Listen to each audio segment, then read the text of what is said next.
আশা করছি আজকের এপিসোড আপনাদের অনেক ভালো লাগবে। বেশি কথা না বলে সবার আগে চলে যাব আজকের প্রথম ঘটনায়। এখন যার ঘটনা আপনাদের সাথে শেয়ার করব তিনি কিন্তু আপনাদের খুবই পরিচিত সাংবাদিক এনামুল হক আবির ভাই। ওনার পাঠানো অনেকগুলো ঘটনা আপনাদের সাথে শেয়ার করেছি। ওনার ঘটনার একটা বিশেষত্ব হচ্ছে উনি পারতপক্ষে কোনো তথ্য গোপন থাকুক এটা চান না, সব তথ্য উনি জানানোর চেষ্টা করেন। তবে এখন যে ঘটনাটি শেয়ার করব উনি অনেকটা বাধ্য হয়েই অনেক তথ্য এড়িয়ে গেছেন, সেটাও জানিয়েছেন। এবং উনি যে ঘটনা শেয়ার করেছেন সেই জায়গার ভিডিও আমাদেরকে উনি শেয়ার করেছেন। এমনকি যেই ব্যক্তির সাথে উনি কথা বলেছেন তার আসলে একটা ভিডিও স্টেটমেন্ট যে উনি নিয়েছেন এটাও আমি অবাক হয়ে গিয়েছি। তো পুরো ঘটনাটা শুনলে আপনারা বুঝতে পারবেন। তো চলুন শুনে আসি সেই ঘটনাটি। এই ঘটনাটি মূলত ঘটেছিল যেই জায়গাটাতে, সেটা হচ্ছে ঝালকাঠি জেলার নলছিটি উপজেলার মগর ইউনিয়নের খাউখির গ্রামে। ঘটনার যিনি বর্ণনাকারী আসলে একজন বলা যাবে না, কয়েকজন। স্থানীয় একজন বৃদ্ধ ভ্যান চালক, তার নাম হচ্ছে খোকন হাওলাদার। তার বয়স 70 বছর। তার বাবার নাম মৃত আফতার আলী হাওলাদার। তার গ্রামও কিন্তু এই খাউখিরেই আর কি। আর এই যে হারুন মল্লিক নামক আরেকজন ব্যক্তি, উনি কিন্তু এই ঘটনাটির আসলে মূল বর্ণনাকারী। এই দুইজন ব্যক্তি, যেই দুইজনের নাম বললাম আর কি, খোকন হাওলাদার আর হারুন মল্লিক, এরা কিন্তু সম্পর্কে মামা ভাগিনা হন আর কি। এই দুইজনের বাড়ির দূরত্ব মাঝখানে 100 গজ সর্বোচ্চ আর কি, মানে একদম কাছাকাছি। এবার আসি মূল ঘটনায়। মগর ইউনিয়নের আমিরাবাদ বাজার থেকে পশ্চিম দিকে 500 গজ দূরত্বে একটি বটগাছ আছে, যার বয়স আনুমানিক 400 বছরেরও বেশি। স্থানীয় মুরব্বীদের সাথে আলাপকালে জানা যায় কিছু অলৌকিক ঘটনা। যেমন ওই বটগাছটিকে স্থানীয়ভাবে 5 পীরের দরগা হিসাবেই জানে। ঘটনাক্রমে জানা যায় ওই বটগাছটি এখন যেখানে রয়েছে সেখানে নাকি বহু আগে 80 হাতের মতো পানি ছিল। একসময় স্টিমার, লঞ্চ সহ অনেক কিছু চলাচল করত এখান থেকে। ঘটনা প্রবাহে যতটুকু জানা যায়, প্রায় 400 বছর আগে কোনো এলাকা থেকে 5 জন বুজুর্গ দরবেশ এই এলাকায় এসেছিলেন। তারা এই নদীর চরে এসে আস্তানা গাড়েন এবং এই বট গাছটি রোপণ করেন। এই জায়গায় বা এই এলাকার হাজার হাজার মানুষের বিভিন্ন কল্যাণে তারা কাজ করেছেন, তাদের আধ্যাত্মিক সাধনা চালিয়ে গিয়েছেন। কথিত রয়েছে এই 5 দরবেশের অনুসারীদের মধ্যে অনেক জিনও ছিলেন, যাদের ভিতর অনেকে আবার বিভিন্ন ধর্মের অনুসারী হলেও তারা ছিলেন এই 5 পীরের একনিষ্ঠ ভক্ত। এই সমস্ত জিনেরা কখনো কারো ক্ষতির কারণ হয়েছে বলে শোনা যায়নি, বরং এদের দ্বারা অনেকে উপকৃত হওয়ার তথ্য পাওয়া যায়, এমনটাই আর কি শোনা যায়। একটি বিশ্বস্ত সূত্রে পাওয়া তথ্য মতে এই 5 দরবেশ বা 5 পীর ছিলেন আধ্যাত্মিক জগতের এক উচ্চ স্তরের সাধক। তারা দিন ও রাতের কোনো নির্দিষ্ট সময় আহার গ্রহণ করতেন এবং তাদের দেখা পাওয়া ছিল সাধারণ মানুষের জন্য দুষ্করই বটে। তারা না চাইলে কেউই তাদের আসলে ওভাবে দেখা পেতেন না। যতটুকু জানা যায় ওনাদের সম্পর্কে যে সপ্তাহের কোনো এক নির্দিষ্ট দিনে এই 5 দরবেশ সম্মিলিতভাবে এলাকার মানুষের কল্যাণে কিছু তদবির, ফিকির এগুলো দিতেন।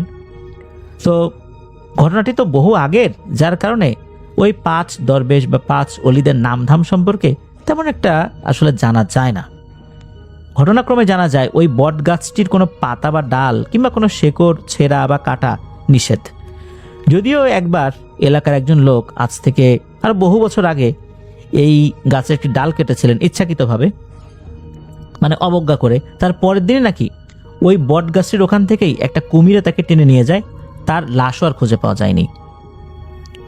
লোকবিশ্বাস মতে এই গাছের ডাল কাটলে নাকি রক্ত বের হয় এবং সেই লোক যে কাটে আর কি, সে মুখ নাক দিয়ে রক্ত বের হয়ে মারা যায়। এমনই একজন ব্যক্তি মোহাম্মদ হাবিবুর রহমান, যার বাড়ি ছিল খাউখির গ্রামে, ওই 5 পীরের দরগার কাছাকাছি তার বাড়ি আর কি। ঘটনার সময়টা 1990-এর দশক।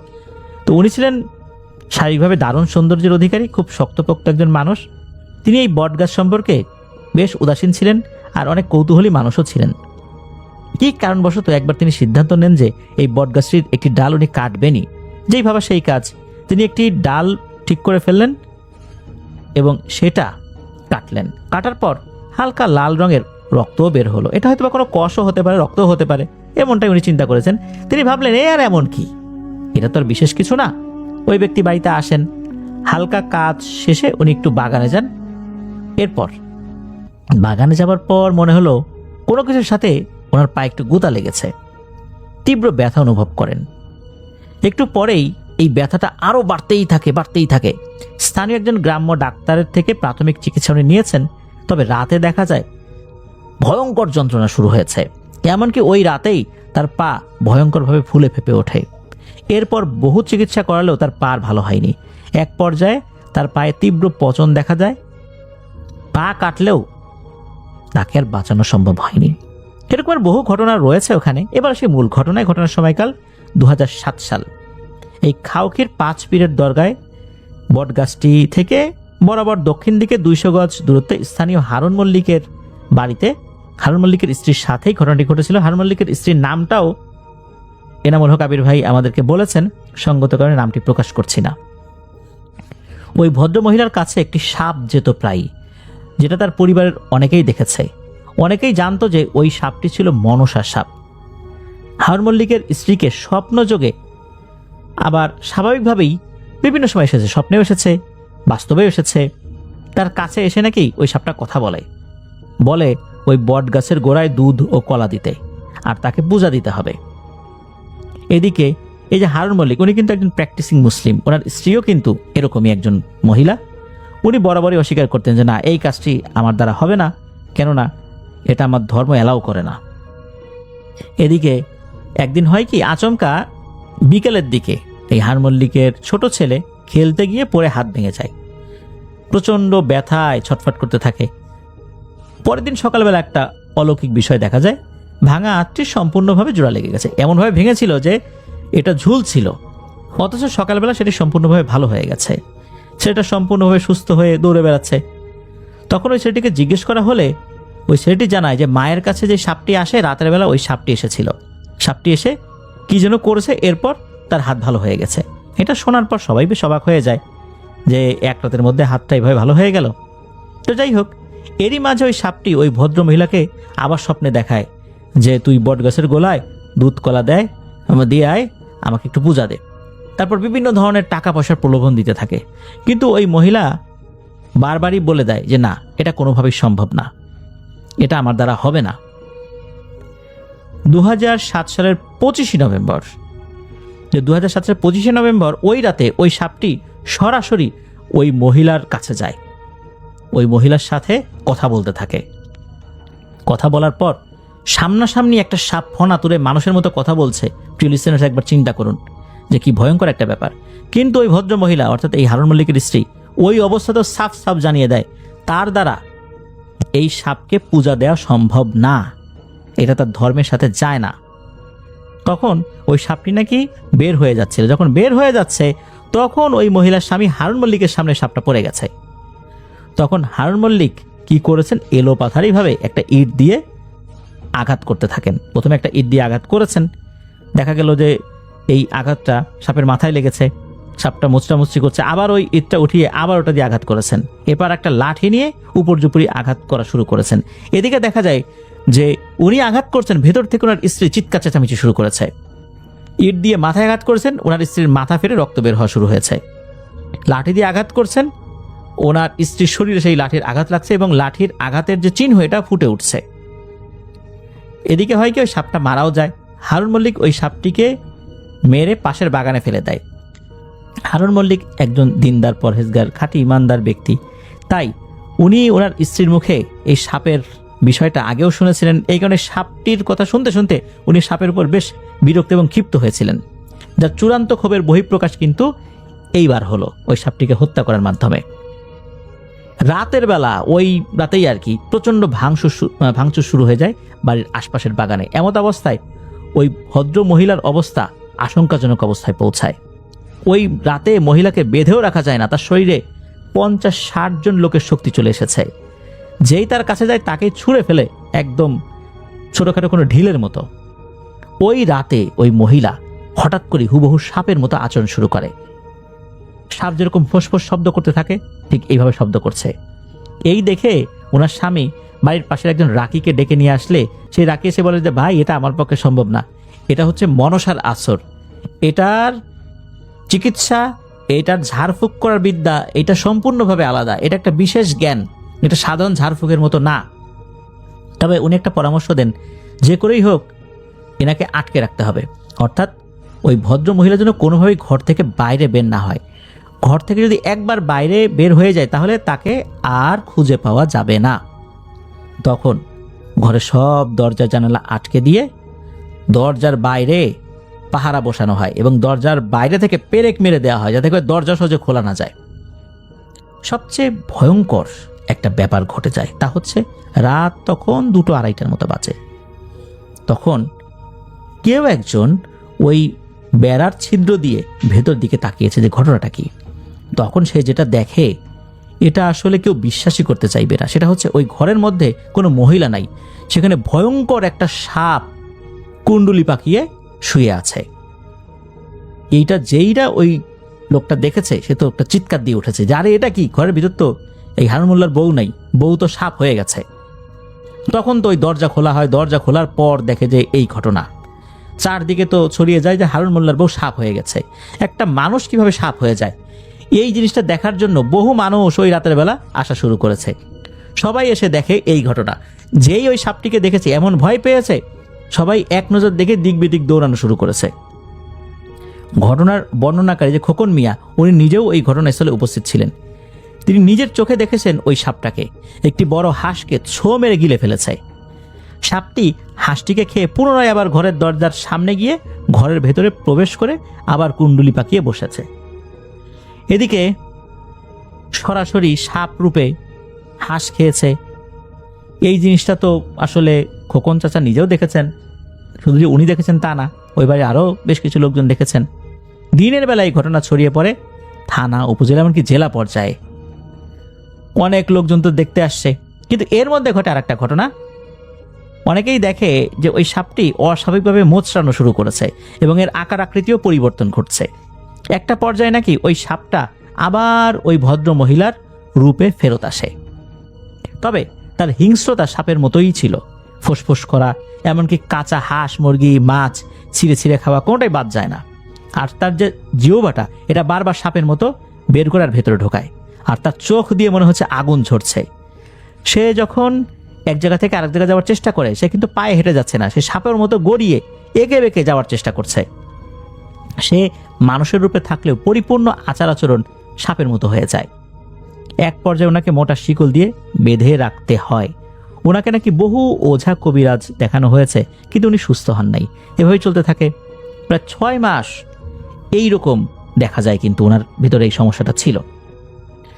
আর ওনার যে স্বামী হারুন মল্লিক, উনি নিজের মুখেই বলেছেন এই ঘটনাগুলো। বিভিন্ন প্রান্ত থেকে বিভিন্ন ওঝা কবিরাজকে নিয়ে আসলেও ওনার স্ত্রী সুস্থ হয় না।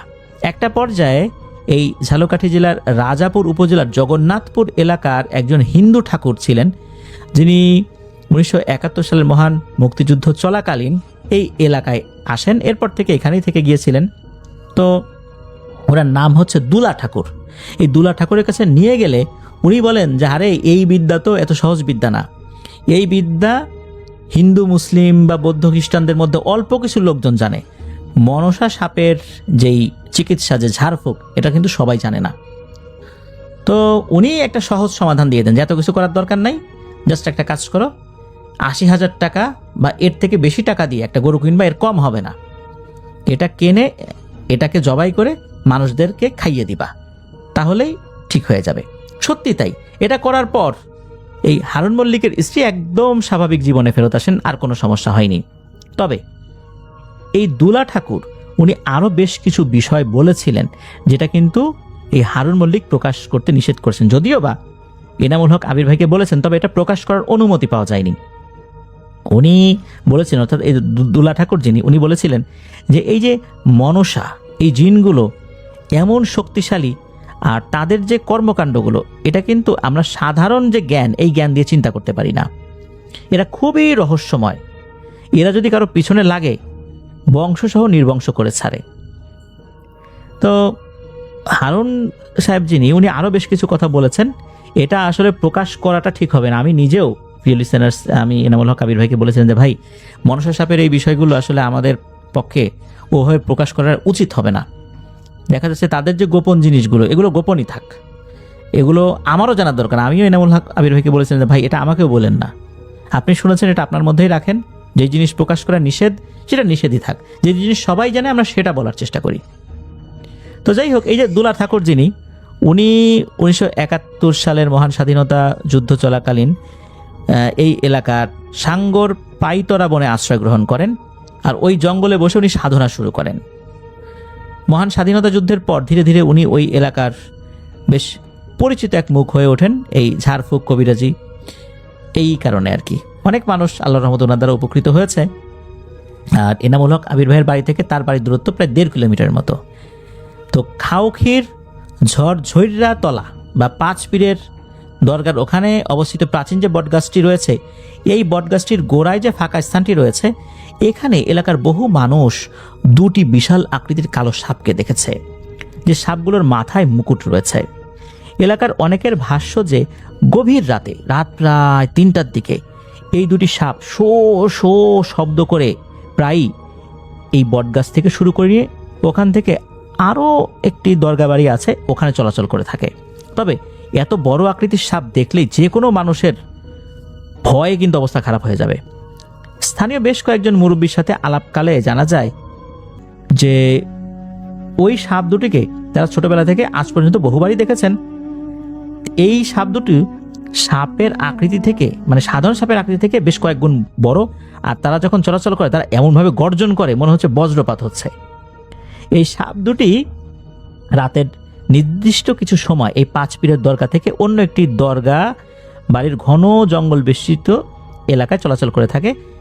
এ সময় তারা আরও জানান যে এই সাপ দুটি কিন্তু খুবই শান্ত, কখনো কারো ক্ষতি করেছে এমনটা শোনা যায়নি। কেউ যদি ইচ্ছাকৃতভাবে তাদের চলাচলে বিঘ্ন সৃষ্টি করে তাহলে তো ক্ষতি করবেই। মানুষ সাপের রূপে রূপান্তরিত হওয়া প্রসঙ্গে বিশিষ্ট রাকি হাফেজ মাওলানা রহমতুল্লাহ বলেন, এটা কিন্তু এই যে ইনামুল হক আবির ভাই তার কাছ থেকে শুনেছেন আর কি, যে উনি বলেছেন যদি কাউকে মনসা আসর করে সেটা সহজে কাটানো অনেক দুরূহ ব্যাপার, আর মনসা খুবই শক্তিশালী। মানুষ সাপ হওয়া প্রসঙ্গে হাফেজ মাওলানা রহমতুল্লাহ বলেন যে মানুষ কখনো সাপ হতে পারে না, এটা আল্লাহর বিধানে নেই, তবে মনসা খুবই শক্তিশালী। এরা যদি আসর করে, নজরবন্দি করেও আসলে মানুষকে সাপের আকৃতিতে দেখাতে পারে। তো এরকম 2-1 রুগী নাকি এই হাফেজ মাওলানা রহমতুল্লাহ নিজেও দেখেছেন, চিকিৎসা করারও চেষ্টা করেছেন। মনসার সাপ সম্পর্কে একজন হিন্দু কবিরাজ যার নাম হচ্ছে নন্দকুমার ঠাকুর, উনি বলেছেন যে মনসা তাদের ধর্মে মহাসম্মানিত এবং মহাশক্তিশালী একজন দেবী, আর তার পক্ষে আসরকৃত ব্যক্তিকে সাময়িক সময়ের জন্য সাপের রূপ ধারণ করানো বা মানুষকে ওই রূপে দেখানো একটা সাধারণ বিষয়। এর থেকে আরও অনেক জটিল বিষয় নাকি এখানে রয়েছে। তো এগুলোও এনামুল হক আবির ভাইকে উনি বলেছেন, সেগুলো প্রকাশ করতেও নিষেধ করেছেন। এই ঘটনাটি এনামুল হক আবির ভাই সংগ্রহ করেছেন 2026 সালের 27শে মার্চ, এবং উনি যখন সংগ্রহ করেছেন প্রিয় লিসেনার্স, তখন কিন্তু আমাকে উনি জানিয়েছেন। উনি বলেছেন ভাই এই ঘটনা এরকম মানুষ সাপে রূপান্তরিত হয়ে গিয়েছিল, বহু মানুষ এটা দেখেছে, এটার প্রত্যক্ষদর্শী বহু মানুষ সেখানে আছে। আর ঘটনা তো খুব বেশি দিন আগের কথা না, 2007 সালের ঘটনা। তো এখনো বহু মানুষ সেখানে রয়েছে এই ঘটনার প্রত্যক্ষদর্শী হিসাবে। তখন আমি বলি ঠিক আছে ভাই, আপনি ঘটনাটা সংগ্রহ করেন, তারপর দেখি আমরা এটা প্রচার করবো ইনশাল্লাহ। যতটুকু প্রচার করা যায়, যতটুকু গোপনীয়তা রেখে এটা উপস্থাপন করা যায় সেটাই আমরা করবো ইনশাল্লাহ। তো এরপরে আরও একটা ঘটনা রয়েছে। এই ঘটনাটা আসলে অনেক আগের, প্রায় 200 বছর আগের ঘটনা। তো সময়কাল আনুমানিক 1830 সালের আশেপাশে কোনো একটা সময় হবে আর কি। তো ওনাদের ওই এলাকায় অত্যন্ত সুপরিচিত একটি ঘটনা এটা। আব্দুল আলিম গারুলি আর তার সাপের ঘটনা নিয়ে বহু লোকগান, জারিগান প্রচারিত হয়েছে, ছোটবেলায় ক্যাসেটেও শোনা গিয়েছে। এই ঘটনার যে ঘটনাস্থল বর্তমান পটুয়াখালী জেলার কলাপাড়া উপজেলার ভোলতলিপাড়া খলিফা বাড়ির পাশে। যতটুকু জানা যায় আব্দুল আলিম গারুলির বাড়ি ছিল তৎকালীন প্রাচীন ঝালকাঠির কোনো এক অজপাড়া গায়ে। তিনি ছিলেন এক বাবার এক সন্তান। তার বাবাও আসলে অনেক আগে মারা গিয়েছিলেন, শুধু তার মা ছিলেন। তিনি কয়েক মাস যাবৎ সদ্য বিবাহ করা একজন পুরুষ। সবচেয়ে বড় কথা হলো তিনি ছিলেন একজন বিখ্যাত গারুলি। ওখানকার আঞ্চলিক ভাষায় সাপুরেকে গারুলি বলা হয়। কথিত আছে যত বড় সাপই হোক আর যত বড় বিষাক্ত সাপই হোক না কেন, কোনো সাপই নাকি আব্দুল আলিম গারুলির আসলে বশীভূত হবে না, এটা চিন্তা করা যায় না, তার বশে থাকতেই হবে। ওই সময়কার দেশ বরেণ্য একজন সাপুড়ে ছিলেন তিনি। যদি কাউকে সাপে কামড় দিত, সে যত বড় সাপই হোক না কেন, অর্থাৎ যত বড় বিষাক্ত সাপই হোক না কেন, তার হাতে সব সাপের বিষ পানি হয়ে যেত। এই আব্দুল আলিম গারুলি তিনি ছিলেন একজন স্বনামধন্য ব্যক্তি। তৎকালীন উনি বিভিন্ন জেলায়, মানে বাংলাদেশের বিভিন্ন জেলায় ভ্রমণ করেছেন নৌকা চড়ে। সাপুরে নৌকার বহর নিয়ে তিনি ঘুরে বেড়াতেন বনবাদারে। তিনি একসময় তার সাপুরে নৌকার বহর নিয়ে অবস্থান নেন বর্তমান পটুয়াখালী জেলার কলাতলির ভোলতলি পাড়ায়। ওখানে কয়েকটা দিন অবস্থান করার সময় তিনি জানতে পারেন খলিফা বাড়ির পাশেই, নদীর পাশে একটা ঘন জঙ্গল বেষ্টিত একটা পরিত্যক্ত বাগান রয়েছে। ওখানে একটা সাপ আছে। সেই সাপ নাকি খুবই ভয়ঙ্কর, তার গর্জন শুনলেই নাকি কলিজা শুকিয়ে যায়। এ সময় তিনি আরও শুনতে পান এখানে যেই সাপুরেই এই সাপকে ধরতে আসছে, সেই পরের দিন সবকিছু গুটিয়ে নিয়ে পালিয়ে গেছে। কোনো সাপুরই এই সাপকে বশ করতে সক্ষম হয়নি। এই কথা শুনে তার ভেতর একটা দাম্ভিকতা এবং অহংকার কাজ করে। আমি এত বড় গারুলি, মানে সাপুরে, আর এই সামান্য সাপকে ধরতে পারবো না। এ সময় তিনি মনে মনে পণ করেন এই সাপকে আমার বশ করতেই হবে। এক পর্যায়ে তিনি বিকালবেলা সেই জঙ্গল বেষ্টিত বাগানটিতে যান এবং সাপের সেই জায়গাটি তিনি পরীক্ষা নিরীক্ষা করেন বেশ সময় ধরে, এবং একটি গর্ত আবিষ্কার করেন যেখানে ওই সাপটা বসবাস করত। এ সময় তিনি একটি কড়ি ছুঁড়ে মারেন গর্তের দিকে, তবে কড়িটি খুব জোরে তার দিকে ফেরত আসে। তিনি বুঝতে পারেন এটা কোনো সাধারণ সাপ না, তাই ওই দিনকার মতো তিনি ফেরত যান। ওই দিন রাতে তিনি স্বপ্নে দেখেন কেউ যেন তাকে বলছে ওই বাঁশের গোড়ায় ওই সাপকে ধরতে হলে একটা পাঠা বলি দিয়ে ওই সাপকে পূজা দিয়ে তাকে ওই সাপকে বশ করতে হবে, নতুবা ওই সাপকে ধরা সম্ভব নয়। এমন স্বপ্ন দেখে আব্দুল আলিম গারুলি খুব রাগান্বিত হন এবং ওই সাপকে ধরবে বলেই উনি পণ করে বসেন। যেইভাবে সেই কাজ, আব্দুল আলিম গারুলি পরের দিন সকালে উঠেই তিনি প্রস্তুতি নিয়েছেন সেই সাপকে ধরার। সকল প্রস্তুতি সম্পন্ন করে তিনি চলে আসেন সেই জঙ্গল বেষ্টিত বাগানের ভেতর বিশাল বাঁশের নিচে সাপের গর্তের কাছে। এ সময় তিনি ভালো করে চারপাশটি দেখে নিয়ে শুরু করেন তার তন্ত্রমন্ত্র। তিনি বেশ আশ্চর্য হয়ে যান, তার দীর্ঘ সাপ ধরার জীবনে এমনটা কখনোই ঘটেনি। এত তন্ত্রমন্ত্র বিদ্যা প্রয়োগ করেও যখন সাপকে বশে আনতে পারছেন না, তখন তিনি চূড়ান্ত সিদ্ধান্ত নেন, আর সেটা হচ্ছে যে তার অর্জনকৃত যে একটা বিশেষ বিদ্যা ধুলা পড়া বা ধুল পড়া, এই ধুল পড়া নিক্ষেপ করবেন। তিনি ধীরে ধীরে সেই ধুল পড়া সাপের গর্তের দিকে ছুঁড়ে মারেন। শুরু হয় ভয়ঙ্কর তাণ্ডব। সাপের গর্ত থেকে ভয়ঙ্কর গর্জন শুরু হয়, যেন বজ্রপাত হচ্ছে। সাপের গর্তের ভেতর এ সময় তিনি এমন কিছু শব্দ শুনেছেন, উনি একটু হালকা ভয় পেয়েছেন, এটা সত্য। তবে তিনি তার বিদ্যা প্রয়োগ করতে থাকেন। এক পর্যায়ে বজ্রপাতের মতো গর্জন করতে করতে অবশেষে গর্ত থেকে বের হয়ে আসে সেই সাপ, তবে আকারে বেশ ছোট আকৃতির একটা সাপ। এই সময় তিনি কিছু বুঝে ওঠার আগেই দেখলেন সাপটি বের হয়ে মাটিতে একটা গড়াগড়ি দিয়ে বিশাল বড় প্রলয়ঙ্করী রূপ ধারণ করে এবং এক ছোবলে আব্দুল আলিম গারুলিকে মুখে তুলে নিয়ে সোজা বাঁশঝাড়ে উঠে যায়। অর্থাৎ কামড় দিয়ে তাকে মুখে নিয়ে বাঁশঝাড়ের উপরে উঠে গেছে।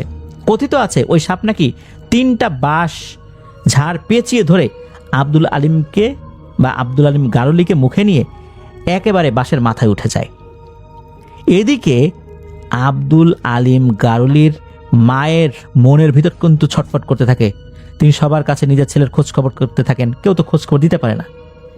এ সময় ওই জঙ্গলের পাশে থাকা খলিফা বাড়ির একজন বৃদ্ধ মহিলা, যিনি রান্নার জ্বালানি সংগ্রহ করতে ওই বাগানে গিয়েছিলেন ডালপাড়া কুড়াতে, এক পর্যায়ে বাঁশের নিচে গেলে তিনি মাথায় টপ টপ করে ফোটায় ফোটায় পানি পড়া অনুভব করেন।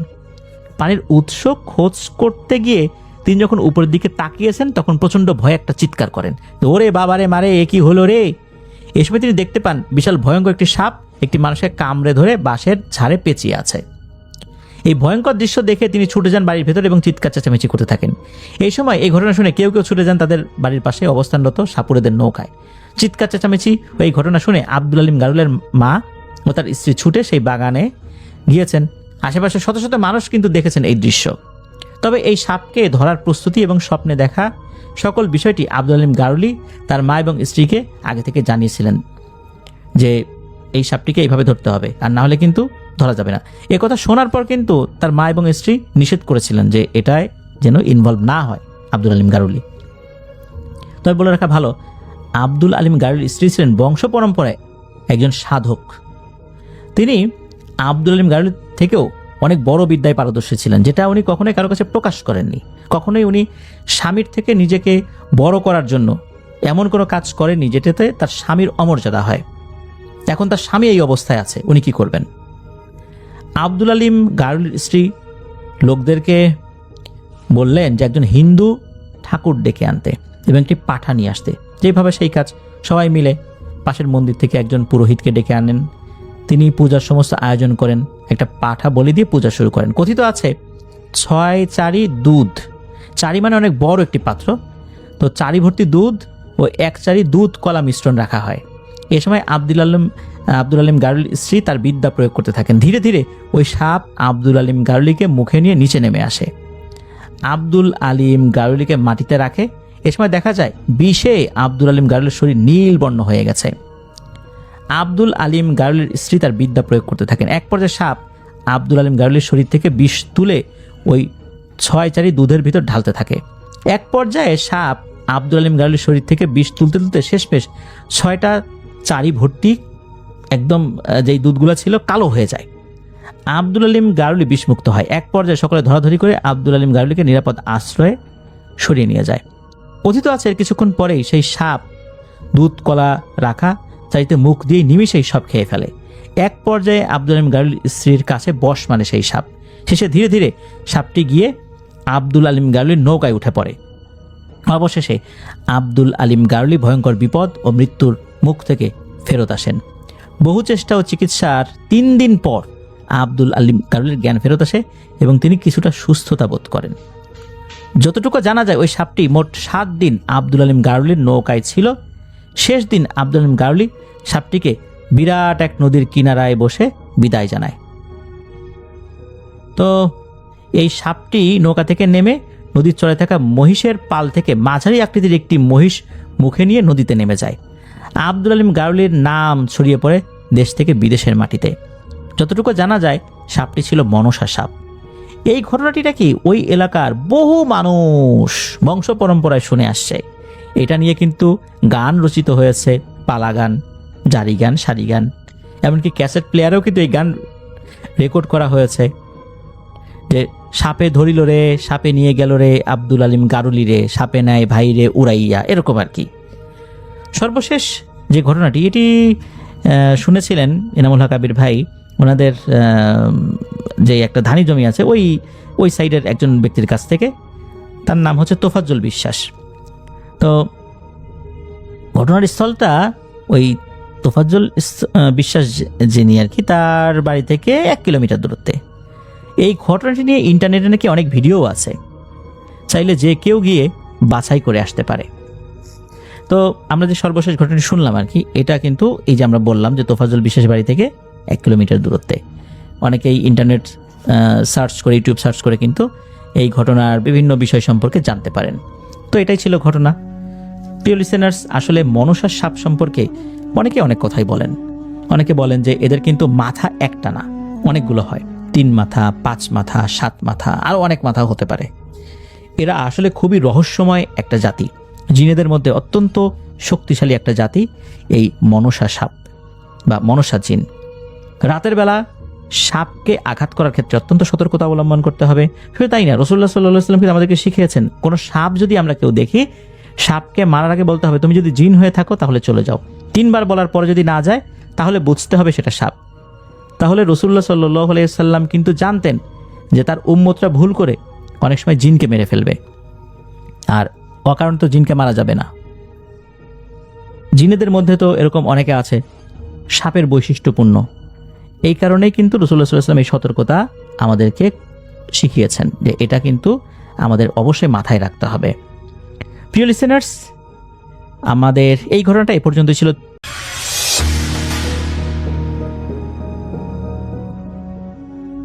গ্রামের অনেক ছেলে রয়েছে যে ছেলেরা হয়তো বয়স তাদের 15, 16 বা 17, 18, কিন্তু তাদের সাহস যেই পরিমাণের রয়েছে, এই পরিমাণ সাহস শহরে মানুষের, এমনকি শহুরে 40-50 বছর বয়সের মানুষেরও ওই পরিমাণ সাহস নেই।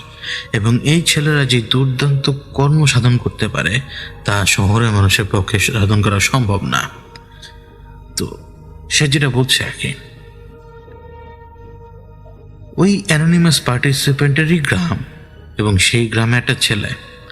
ওই ছেলেটার বয়স হবে আনুমানিক ওই সময়ের ঘটনা অনুযায়ী 16 বছরের চেয়ে একটু বেশি, এবং ছেলেটা অত্যন্ত কর্মঠ ছেলে। কিন্তু গ্রামের ছেলে তো বুঝতেই পারছেন যে পড়ালেখা নেই তার। তারা যেই জায়গাটা থাকতো সেটা হচ্ছে একটা চরাঞ্চল। ওই চরের মাঝখান দিয়ে রাস্তা গিয়েছে, দুই পাশের চর, এবং চর যেই জায়গাটা থেকে শুরু হয় সেই জায়গাতেই কয়েকটা গৃহস্থ ঘরের ভেতরে ওই ছেলেদের ঘর ছিল। এবং এই ছেলেটার নাম ছিল ওই রাজু, বা মানে এরকম কিছু একটা। ছেলেটা অত্যন্ত কাজ করতো, কর্মটা ছেলে, যেটা বলেছি আমি। একদিন ছেলেটার কাছে খবর যায় যে তার মায়ের অবস্থা হুট করে খারাপ। সে কিন্তু খেতে খামারে কাজ করছিল। তো দৌড়ে এসে বাসায় যেয়ে দেখতে পায় যে তার মা বমি করছে, এবং ওই বমিটা হচ্ছে রক্ত আসছে সেই বমিতে। মায়ের অবস্থা অত্যন্ত খারাপ হয়ে গেছে, এবং গ্রামের মানুষ এই ধরনের ব্যাপারগুলো দেখলে বুঝতে পারে। ওদের আবার জমি জমা সংক্রান্ত কিছু ঝামেলা ছিল, তো খুব সহজে ওরা বুঝতে পারলো যে ওদের মাকে হয়তো বান মেরেছে। এখন এটা সমাধান করার জন্য সে দৌড় দিয়ে ছুটে যায় ওই গ্রামেরই হিন্দু সম্প্রদায়ের একজন গ্রাম্য ডাক্তারের কাছে। তিনি আবার যেমন গ্রাম্য ডাক্তার, ঠিক তেমনি তিনি আবার কবিরাজি চিকিৎসা করতেন। তো কবিরাজি চিকিৎসা, যে চিকিৎসাটা হচ্ছে যে টিপিক্যালি আমরা যেরকম দেখি যে আপনার কোনো সমস্যা হয়েছে, তারা কোনো নকশা দেয় বা তাবিজ দেয়, এই জাতীয় যে কাজটা তারা করে সেটা। তো সে যখন সেই ডাক্তারের কাছে যায়, সে গ্রাম্য ডাক্তারের কাছে, গ্রাম্য ডাক্তার তখন তার মাকে দেখতে আসে খুব দ্রুত। তার সাথে 3টা ঢালাই করার নকশা ছিল। আমি আপনাদেরকে বলি ঢালাই করার নকশা কি। এটা হচ্ছে প্রেস দিয়ে তৈরি করা একটা মানে মানে আগে থেকেই প্রেস দিয়ে ছাপানো একটা নকশা। এটা হাতে লেখা নকশা নয়, হাতে লেখা নকশা নয়। তো এই ঢালাই 3টা নকশা নিয়ে তিনি তার খুব দ্রুত ফিরে আসেন ওই ছেলের সাথে। পানিতে মিশিয়ে ওর মাকে খাওয়ানো হলো, এবং মানে এটা আসলে কখনো হয় কি না কোনো মানুষ নিজের চোখে না দেখলে বুঝতে পারবে না। ওর মা যে বমি করছিল তার বমি করাটা বন্ধ হয়ে যায়, কিন্তু শরীরের উপর দিয়ে যে মারাত্মক ধকল গিয়েছিল, তার নার্ভগুলো যে ফুলে উঠেছিল চেহারার আশপাশে, তখনও সেই ফুলে থাকা কন্ডিশনে তিনি কিন্তু অজ্ঞান। বমি থেমেছে, বমি থামার কিছু সময় পরে তিনি অজ্ঞান হয়ে গেছেন, মানে ক্লান্তির কারণে। এখন এই ছেলে তো নাছোড়বান্দা হয়ে গেছে, সে এখন ওদের ক্ষতি করেই ছাড়বে, যে ক্ষতি করেছে তাদের পরিবারের। এখন যখন সে এই গ্রাম্য ডাক্তারের পেছনে পড়ে যায়, যে একটা রাস্তা তাকে দেখাতে যে তারা ওই যে বান মেরেছে, সে এখন তাদের উল্টো বান মারতে চায়, তো গ্রাম্য ডাক্তার রাজি হয় না। তো গ্রাম্য ডাক্তারের পা সে ধরে বসে একদিন। পা ধরে বসার পরে গ্রাম্য ডাক্তার বললো যে ঠিক আছে, আমি পারবো না, তুমি আরেকজনের কাছে যাও। তো গ্রাম্য ডাক্তার যার ঠিকানা দেয় তিনি হচ্ছে তার সম্পর্কে সম্ভবত তালই, মানে গ্রাম্য ডাক্তারের তালই। তো সেই জায়গায় রাজু নামের ছেলেটা যায় কাউকে না বলে। ও আবার যে খেতে কামারে কাজ করতো, রোজ হিসেবেও কাজ করতো মানুষের খেতে কামারে, তো ওর কাছে কিছু টাকা পয়সা থাকতো। তো যাই তালইয়ের কাছে গিয়েছিল, কবিরাজ তালই, তিনি আবার বয়স্ক ব্যক্তি, তিনি রাজুর সাথে কথাবার্তা বলার পরে রাজুকে আরেকদিন আসতে বলেন। এবং রাজু যখন তাকে বলেছে তার কত টাকা পয়সা লাগবে, তখন সেই তালই বলেছিল, দেখো কাজ করবা তুমি, তোমার টাকা তুমি খরচ করিও, আমি তোমাকে শুধু রাস্তা দেখাই দেব। এখন যেদিন যেতে বলেছে রাজু আবার সেই দিনই যায়। রাজু সেখানে সেদিন যাওয়ার পরে সেই তালই আর কি, তিনি তখন ওকে এই কথাটা বলল, তোমাদের গ্রামের চারদিকে 4টা জিনিস পোতা আছে, তার মধ্যে থেকে 2টা জিনিস না যদি উঠায় সে, তাহলে এখন যে সাধনা বা যেই কর্মযজ্ঞ করে সে উল্টো বান মারতে যাবে, ওইটা কাজ করবে না। যখন রাজুর মতো ছেলে জিজ্ঞেস করলো যে ওই 4টা জিনিসের ভিতরে 2টা জিনিস যে তুলতে হবে, এটা কোথায় কোথায় পাবো, তখন কিন্তু সেই তালুই ওকে বলে দেয় যে তাদের গ্রামের কোন দিকে গেলে সে কোন জিনিসটা পাবে। 4টার ভিতরে যে কোনো 2টা তাকে তুলতে হবে। রাজু কিন্তু একবারও জিজ্ঞেস করে নাই যে এটা এমন কোন সাধনা যে সাধনা করার জন্য এই 2টা জিনিস বা 3টা জিনিস উঠায় নষ্ট করতে হবে। ওর মাথায় কিন্তু এটা নাই, আর বয়সটাও তো সেরকম। ও এখন ওর মাথার মধ্যে একটা জিনিসে কাজ করছে, উল্টো বান মারবো। ওকে বলে দেওয়া হয়েছিল যে ওদের গ্রামে প্রবেশ করার পথে রাস্তাটা ডান দিক দিয়ে ঘুরে আবার বাম দিকে ঘুরেছে, আর আরেকটা রাস্তা বাম দিকে একদম সোজা চলে গেছে। এই বাম দিকে সোজা রাস্তা হচ্ছে ওদের গ্রামের রাস্তা, গ্রামের ঢোকার রাস্তা। বাম দিক দিয়ে সোজা চলে আসার পথেই হালকা আবার একটু বামের রাস্তাটা কাত হয়েছে। এই বামের রাস্তা কাত যখন হয়, এইখানে 3টা তাল গাছ রয়েছে একটা পুকুরের পাশে। এইখানে এই 3 তাল গাছের যে কোনো এক তাল গাছের মাথাতে একটা বোতল বাঁধা আছে। ওই বোতল কোনো মানুষ বাঁধে নেই, ওটা নাকি কোনো জিন বাঁধছে। এইটা রাজুকে বলে দেয় এবং আরেকটা জায়গার কথা বলে দেয়। সেই জায়গাটা হচ্ছে ওরা যে দিক দিয়ে ওই কাজ করতো, মানে চলাঞ্চলের যে দিক দিয়ে কাজ করতো, ওদিক দিয়ে আবার একটা জায়গা রয়েছে যে জায়গাটায় ওই ওয়াবদা, মানে এই যে ওয়াবদা শুনবেন আপনি, পানি উন্নয়ন বোর্ড, তো ওইখানে ওই ওয়াবদার কোনো সীমানা প্রাচীর আছে। মানুষজন বলতো ওইখানে নাকি পিলার আছে। ওইখানে পিলার না, ওইটা গ্রামের সীমানা, এই জন্য মানুষজন বলে পিলার আছে। ওইখানে গেলে সে আরেকটা বস্তু পাবে। আরো 2 জায়গার কথা বলেছে, কিন্তু সে গিয়েছিল 2 জায়গাতে।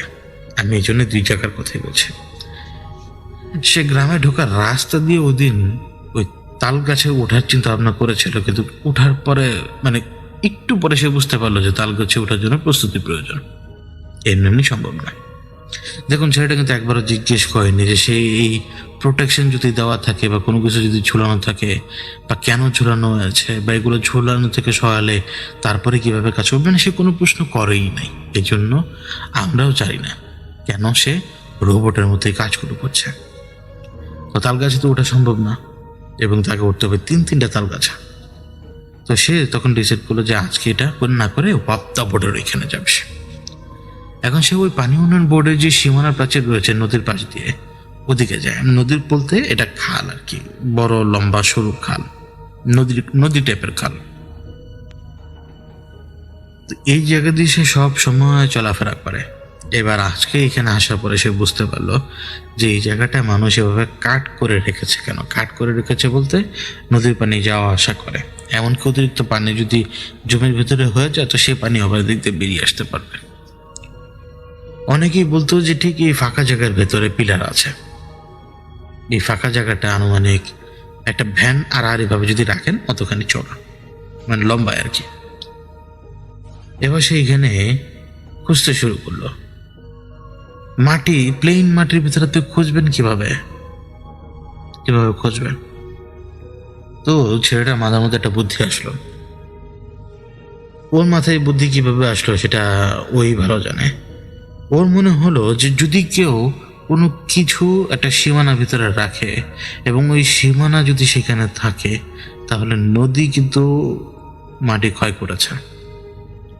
ওরা যে নদীর পাড়ের উপরে রয়েছে সেই পাড়গুলোর যদি নদীর থেকে যদি কেউ তাকায় দেখবে যে নদীর পাড়ের নিচের দিকে মাটি কিন্তু ক্ষয়ে গেছে প্রায় 1 বিঘতের মতো। ওর মাথায় এই বুদ্ধিটা আসলো যে যদি কোনো কিছু এরকম থাকে এইখানে তাহলে সেটা থাকবে ওইখানে যেদিক থেকে ক্ষয়ে গেছে। এবং আনুমানিক একটা হিসাবও করলো ছেলেটা। ও হিসাব করে বুঝতে পারলো নদীর ভেতরে 1 হাত জায়গা বা 1.5 হাত জায়গার ভিতরে জিনিস থাকার কথা। এবং এই রাজু নামের ছেলেটা ও ডুব দিতে ওস্তাদ, কিন্তু যেখানে ডুব দেবে সেখানে তো ডুব দেওয়ার দরকার নেই, সেখানে তো পানি হচ্ছে প্রায় মানে উরু সমপরিমাণ। পানিটা এখানে উরু সমপরিমাণ, মানে নদীতে নামলেই হাঁটু সমান পানি, 1 কদম দিতে দিতেই পানি আর একটু উপরে উঠে যাবে রান পর্যন্ত। এবং ওর হিসাব হচ্ছে এখানেই থাকার কথা, পায়ের নিচে থাকার কথা, নদীর ভিতরে থাকার কথা। এখন এই হাতাহাতি শুরু করে ছেলেটা, চোখ লাল হয়ে জ্বালা পোড়া করতে শুরু করেছে, ঝাপসা দেখছে রীতিমতো, কিন্তু ও হাতাতে শুরু করেছে অনেকক্ষণ, বিশ্বাস করেন অনেকক্ষণ, ঘন্টাখানেক। এই ছেলে হাতড়ে হাতড়ে পুরো শরীর ফুলিয়ে ফেলেছে, হাত ফুলিয়ে ফেলেছে, সবকিছু ফুলিয়ে ফেলেছে, কিন্তু তারপরও সে ঘন্টাখানেক পরে সে সমর্থ হয় ওই বস্তুটা উদ্ধার করতে। ও যে হাতাহাতি করছিল ওর মূল হিসাবটা ছিল যে মানে মাটি যতটুকু ক্ষয়ে গেছে বা মাটি যতটুকু জমতে পারে ওই জিনিস ওই হিসেবে বা ওই যোগ্য গুণ ভাগ করে ওর মনে হচ্ছিল যে মাটির এক হাত গভীরের ভেতরে হবে। ডুব দেয় মাটি ওঠা, ডুব দেয় মাটি ওঠা, এরকম করতে করতে করতে করতে ওর মনেই হচ্ছিল যে ওর হাতে একটা বোতল ঢুকবে, ওর হাতে একটা শিশি ঢুকবে, এবং মাটির খাবলা সরাচ্ছিল বারবার, মানে মাথা চুবিয়ে চুবিয়ে, আর পানি তো ময়লা হয়েই যায়। এই ছেলে ঠিকই শিশি পেয়ে যায়, বিশ্বাস করেন, মানে এটা ঘটনা আর কি লেখা। তো এই ছেলে ঠিকই শিশিটা পেয়ে যায়। এই শিশির ভিতরে কিন্তু একটা তাবিজ ঢুকানো ছিল, ও সেই শিশিটা নিয়ে নেয়। এখন সেদিন এতটাই ক্লান্ত হয়ে পড়ে যে ছেলেটার পক্ষে আর সম্ভব ছিল না তাল গাছে ওঠা, তাও 3-3টা তাল গাছ। পরের দিন সকালবেলা একদম ভোরের আলো ফুটেছে, মানে আজান দিয়েছে তখন, সম্ভবত গ্রামে তার আজান শোনা যায় না। এই ছেলে ওই ভোরের আলোটা মাত্র ফুটেছে, যেটা সন্ধ্যার মতো আলো, এই আলোতে সে রওনা দেয় এবং পুরোপুরি সূর্য উঠে যেতে যেতে সে ওই তালুইদের বাড়িতে পৌঁছে যায়। এখন তালুইকে দেখা যায় প্রথম শিশির, তালুই বললো যে হ্যাঁ এটাই। তো তুই পাইলি কই? তখন সে বলে যে সে ওই রকম ওইভাবে পাইলো। তখন তালুই তাকে বলে যে তোর অবশ্যই কোনো না কোনো গুণ আছে, তো যদি গুণ না থাকতো তুই এটা কোনো মতে পাইতি না। তালুই তাকে কথা বলে। তো ও আরো বেশি উত্তেজিত হয়ে পড়ে যে আমার ভিতরে তাহলে গুণ আছে অনেক, আমি এরকম কোনো কিছু খুঁজে বের করতে পারি। তো ও এক্সাইটেড হয়ে তখন আবার ওই যে গ্রামে প্রবেশ পথে যে জায়গাটা কথা বললাম যে একটু পুকুরের মতো রয়েছে, সেটা তাল গাছ, ও এখন সেখানে গেল। তাল গাছগুলোকে সে ভালো করে দেখছে, এবং এই তাল গাছগুলোকে ভালো করে অবজার্ভ করা শুরু করতে করতেই ওর নজরে আসলো যে একটা তাল গাছ প্রায় মৃতপ্রায়। ওই তাল গাছের আগায় রীতিমতো মানে ক্ষয় হয়ে যাওয়ার মতো অবস্থা, এবং তাল গাছ অনেক দুর্বল। উঠলে এই তাল গাছ ভেঙে সে পুকুরে পড়বে এবং হিতে বিপরীত হবে। বাকি 2টা তাল গাছ একদম ঠিকঠাক। এখন রাতেবেলা ওঠার কাজ তার, নিচ থেকে সে কিচ্ছু দেখে না ওপরে।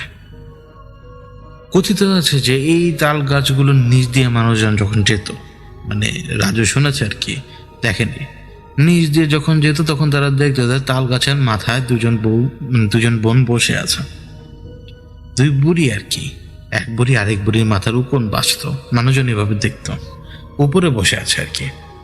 তো তারা যখন দেখতো, গ্রামে অনেক মানুষ তো দেখে চুপচাপ চলে যেত, কিন্তু অনেকে তো ভয় পেত। যারা ভয় পেত তাদেরকে দেখে আবার ওরা হাসি ঠাট্টা তামাশা করতো, হাসি ঠাট্টা তামাশা একটু পেতনিদের মতো কণ্ঠে। তো এই ব্যাপারে সে জানে, কিন্তু দেখেনি কোনোদিন। রাতের বেলা উঠবে সে, এখন তার মাথার মধ্যে একটাই ব্যাপার যে আমার মায়ের ক্ষতি করার সাহস করছে, ওর উপর আমি উল্টা বান মারব। এবার একটা তাল গাছে সে উঠে, তাল গাছে সে যখন উঠে মধ্যবর্তী জায়গা পার করে যখন একটু উপরের দিকে উঠলো, তার ভেতরে কেমন জানি মোচড় দিতে শুরু করলো। ওর মন বলছিল যে এই তাল গাছে নাই, আর সামনের দিকে গেলে হয়তো তাল গাছের মাথা থেকে কেউ উকি দিয়ে ওর ঘাড়ে বা ওর মাথার মধ্যে একটা কোপ মারতে পারে, এরকম একটা অনুভূতি ও টের পায়।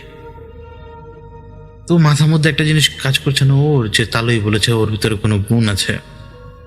তো এটা মনে করে না ও সরসর করে নেমে আসার সময় একটু তাড়াহুড়া করার কারণে রানের কিছু অংশ ছিলে যায়, ওর রান বা উড়ুর কিছু অংশ ছিলে যায়, কিন্তু সেই যন্ত্রণা নিয়েও সে ওই গাছে ওঠে এবং উপরে উঠতে উঠতে উঠতে উঠতে হাঁপিয়ে যায়।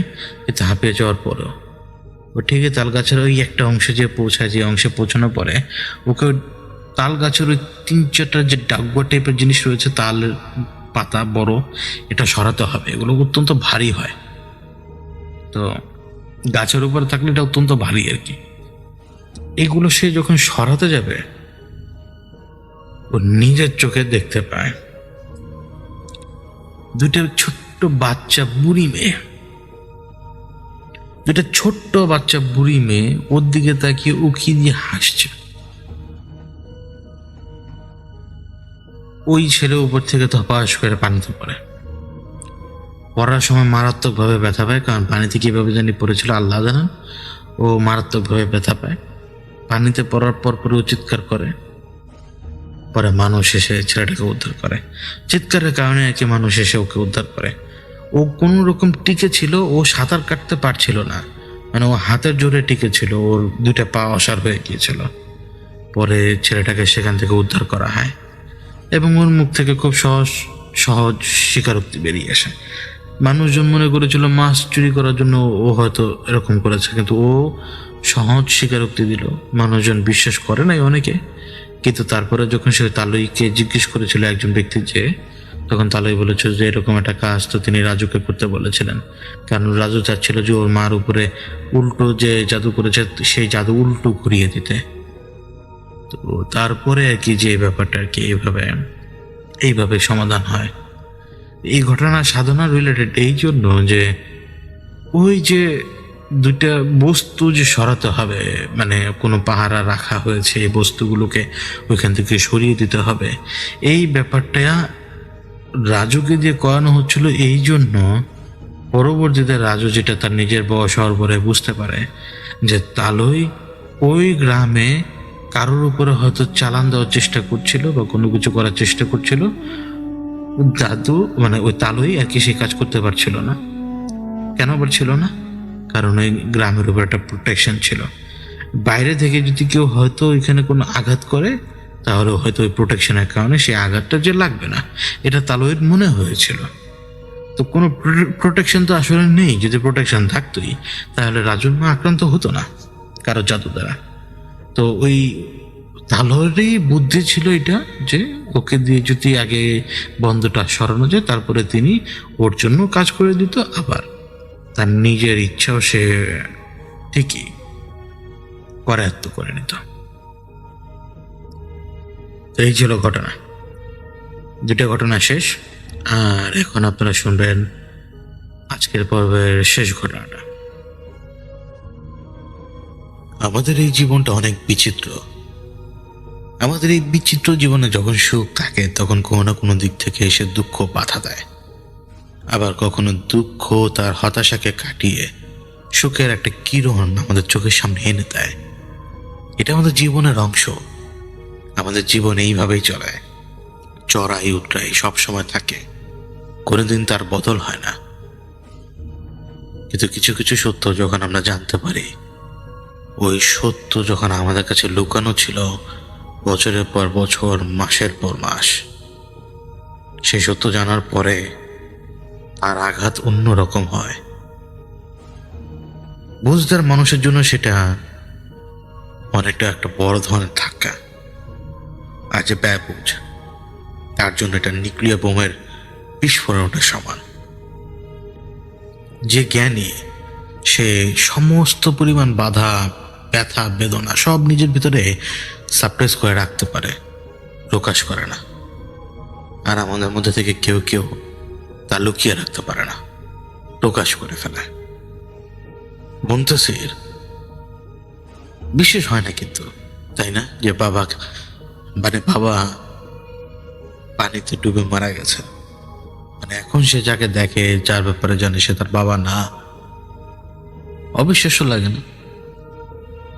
ভেরিফাই কি মায়ের কাছে যে জিজ্ঞেস করে করবে? সে মায়ের কাছে সেই কথা জিজ্ঞেস করা দরকার মনে করেনি। সেদিন যখন সে ঘুমিয়েছিল, সেদিন সে একটা অদ্ভুত দুঃস্বপ্ন দেখেছিল, যেন সে নিজেই তলিয়ে যাচ্ছে পানিতে। একদম নিজেকে ভারমুক্ত মনে হচ্ছে, কোনো কারণ ছাড়াই সে ধীরে ধীরে তলিয়ে যাচ্ছে। আস্তে আস্তে উপরে যে আলো, সে আলো কাটিয়ে একদম দানবীয় অন্ধকারে সে প্রবেশ করেছে। তারপরও সে তলদেশে পৌঁছায়নি। সামনে যে অন্ধকার, তলদেশের যে অন্ধকার, যে অন্ধকারের কোনো ব্যাখ্যা নেই, যেই অন্ধকার দানবের মতো লাগে দেখতে, সেই অন্ধকারে সে নিজেকে তলিয়ে যেতে দেখছে, তলিয়ে যাচ্ছেও। ওই যে দূরে একটু আলোর কিরণ দেখা যায়, যেন মনে হচ্ছে আকাশের তারা, কিন্তু সে পানির অতল অন্ধকারের দিকে চলিয়ে যাচ্ছে, সে তলিয়ে যাচ্ছে অতল অন্ধকারে। ওইখান থেকে কোনো মানুষ বেঁচে ফিরতে পারে? সে যখন হাত পা ছোড়াছুড়ি করছিল, ওই হাত পা ছোড়াছুড়ি করতে করতে তার ঘুম ভাঙে। অনেক সময় হয় কি, যে বিভিন্ন ধরনের কথাবার্তা আমাদের মস্তিষ্কের উপরে বিভিন্ন রকমের আসর ফেলে। মুনতাসির কিন্তু সাধারণ কোনো কাজ করছে না, তাই না? সে কিন্তু চিল্লায়, তার কিন্তু চিল্লার শেষের সময় শুরু। আর অল্প কয়েকদিন বাকি, আর বেশি দিন না। এমন সময় শত্রু বিভিন্নভাবে আঘাত করবেই, এটা স্বাভাবিক। কিন্তু শত্রু যখন আসল কথা বলে ফেলে যে শত্রুর দ্বারা নিজের আসল পিতা সে যে হত্যাকাণ্ডের শিকার হয়েছিল, এটা একটা সন্তান, সে হোক সে পুরুষ হোক সে নারী, তার মনস্তাত্ত্বিক কন্ডিশনের উপরে দুইভাবে আঘাত করবে। পুরুষের উপরে আঘাত করবে তীব্রভাবে, নারীর উপরেও আঘাত করবে তীব্রভাবে, কিন্তু দুজনের রিয়াকশন দুই রকম। নারী সেই ব্যথাটা তেমন একটা টের পাবে না, পুরুষও সেই ব্যথাটা তেমন একটা টের পাবে না। কিন্তু যত বেশি চিন্তা করবে যে আমার চোখের সামনে সারাউন্ডিং এ কি হচ্ছে, ওই চিন্তার প্রভাব পুরুষের উপরে সবচেয়ে বেশি পড়বে। পুরুষ তখন সেই আরেকজনকে যদি দেখে যে না, সে এতদিন ধরে জানা আসছে যে এই লোক তার বাবা, সে সেটাকে তখন আর গ্রহণ করতে পারবে না। কিন্তু অপরন্তু একজন মেয়ে যখন এরকম কোনো সত্যর মুখোমুখি হবে, সে পূর্বের যে আসল পিতা তার প্রতি সে কোনো ধারণা তো রাখেই না, তার প্রতি সে কোনো টান অনুভব করবে না। এটা অত্যন্ত স্বাভাবিক ব্যাপার। কমফোর্টের হিসাব বিভিন্ন রকম, এক একজনের ক্ষেত্রে এক এক রকম। আমরা মানুষ এক একজন এক এক রকম, সে পুরুষ হই বা নারী হই। আর মুনতাসির চিল্লায় যখন বসেছে, ছেলে তো আর যেমন তেমন না। সেই দেখা করেছিল সেই দিনই, ঘুম ভাঙার পরে সে দেখা করেছিল বয়োজ্যেষ্ঠদের সাথে, একজনের সাথেই। তার বাড়ি থেকে তাকে ডেকে নিয়ে রাস্তায় দাঁড়িয়ে তারা কথা বলছিল, এবং সে তখন বলেছিল শত্রু কি বলেছে, তার বাবার কথা।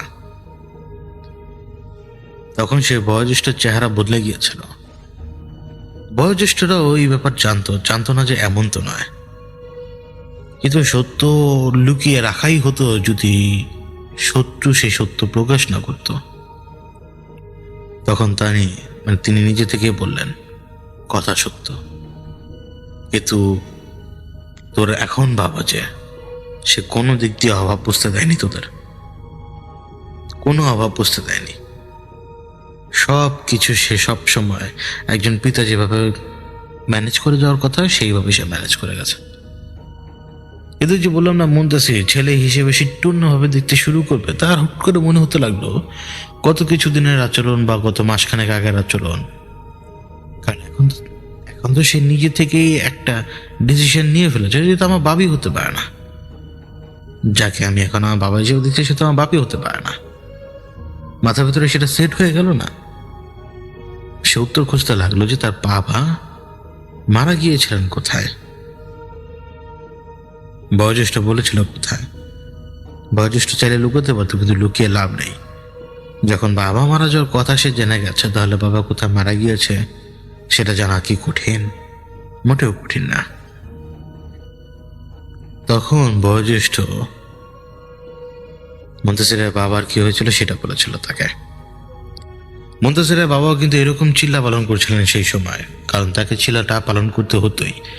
তাদের পরিবারের সেই সময় যে ব্যক্তির হাতে দায়িত্ব ছিল এই সমস্ত কিছু গার্ড করে রাখার জন্য, সেই ব্যক্তি আচমকা এই রোগে আক্রান্ত হয়ে মারা যান। তখন নতুন করে কর্মপদ্ধতি শুরু করতে হয়। আয়না পড়ার মাধ্যমে ডিসাইড করা হয় যার চেহারা আসবে সেই চিল্লায় নামবে। মুনতাসিরের বাবার চেহারা এসেছিল এবং তিনি চিল্লায় বসেছিলেন।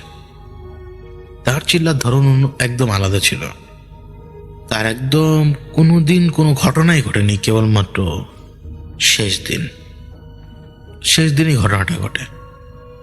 তিনি 40 দিন একটানা যখন চিল্লা পালন করেছিলেন, তার সাথে কোনো ঘটনাই ঘটেনি, কিন্তু তার বিশ্বাস ছিল যে তার সমস্ত কিছু আনলক হবে, সমস্ত শক্তি তিনি লাভ করবেন। আর একদিনই তো বাকি। এবং সেই দিন তিনি বাইরে গিয়েছিলেন। তাদের জমি জমা সংক্রান্ত ব্যাপার ছিল কিছু, তার সাথে ছিল একটা ফাইল। কেউ ছিল না তার সাথে।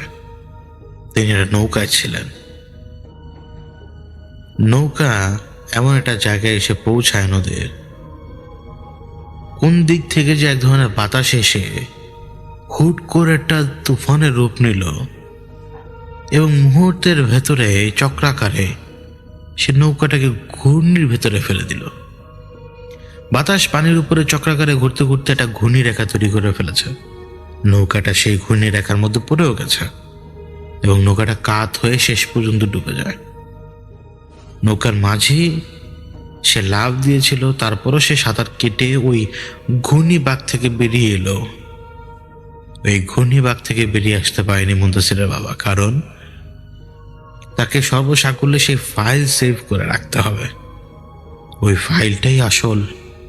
জমি জমার মালিক যে তারা এই ফাইল হারিয়ে ফেললে আর কোনো প্রমাণই থাকবে না দুনিয়াতে। তো সেই ফাইলকে সে আঁকড়ে ধরে রেখেছিল, শেষ পর্যন্ত সে আঁকড়ে ধরে রেখেছিল, যতক্ষণ পর্যন্ত ইজদিগাদ, তাদের শত্রু ইজদিগাদ ওর বাবাকে তলদেশের দিকে টেনে না নিয়ে গেছে। মুন্তাসিরের বাবাকে ইজদিগাদ নদীর তলদেশ পর্যন্ত নিয়ে গেছে, যাতে সে সেইখানে মৃত্যুবরণ করে। এবং কিছু সময়ের ভেতরেই লাশ ভেসে উঠেছিল সেইখানে, এবং লাশ তখনও শক্ত করে নিজের বুকের সাথে জড়িয়ে ধরেছিল ফাইল। মানুষ যখন মৃত্যু যন্ত্রণায় ভোগে সে কখনোই নিজের শরীরের সাথে ফাইল জড়িয়ে রাখবে না। অবশ্যই সে হাত পা ছোড়াছুড়ি করবে বাঁচার জন্য।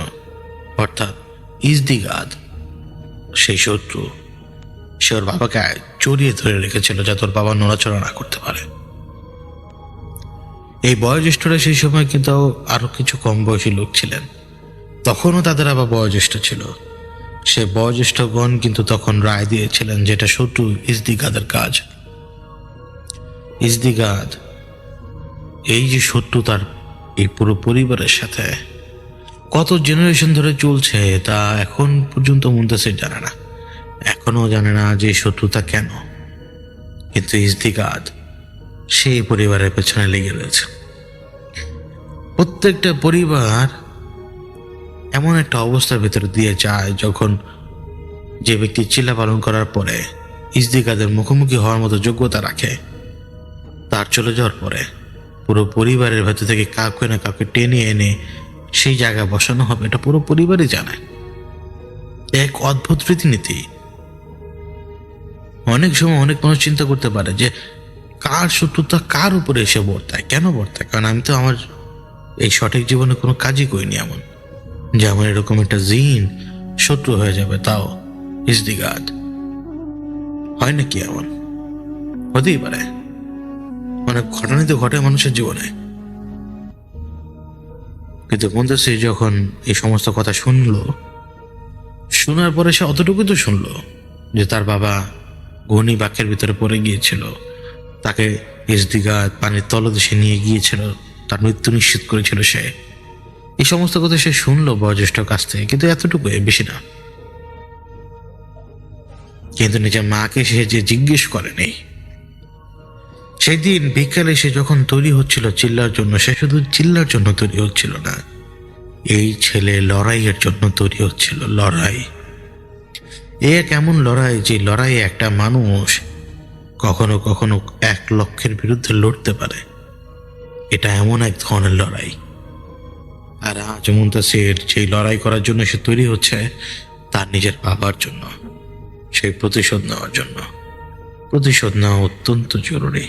প্রতিশোধ না নিলে সে সন্তান হলোই বা কোন যোগ্যতায়, যাকে সে দেখেনি পর্যন্ত, তাহার মৃত্যুর প্রতিশোধ তো নিতেই হবে। অন্তত মৃত্যুর পরে যদি কখনো সাক্ষাৎ হয় তার সাথে, সে সেদিন গর্ব করে বলতে পারবে যে আমি আপনার হত্যার প্রতিশোধ নিয়েছিলাম।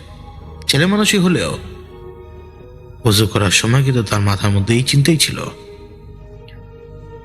একটা অবাক করার মতো পরিবর্তনও কিন্তু হয়েছে এই কয়েকটা দিনে। মুন্তাসির তার মাকে যে জিজ্ঞেস করতে পারতো খুব সহজেই, তার মার হাতে তার উপায় থাকতো না তাকে সত্য বলা ছাড়া। কিন্তু ছেলে তার মাকে যে কোনো কথাই জিজ্ঞেস করেনি, অর্থাৎ ওর ভেতরে পরিবর্তন রয়েছে। এই পরিবর্তনটা যে ঘটছে খুব দ্রুত, তার পেছনে যে কারণ একটাই, ঘৃণাকে সে সরিয়ে ফেলতে পেরেছে। এখন মুখোমুখি হবে সে শত্রুর, যখন দিগন্ত রেখার দিকে সে তাকালো, নিজের চুল আর ঘাড় মাসে করার পরে পা ধোয়ার সময় এই দিগন্ত রেখার দিকে তাকিয়ে সে অনুভব করতে লাগলো নিজের ভেতরে এক ধরনের শক্তি। আজ সে শত্রু মোকাবেলা করবে, শত্রু এসে উপস্থিত যদি হয় তার সাথে সে মোকাবেলা করবেই, করার ব্যতীত তার অন্য কোনো রাস্তা নেই।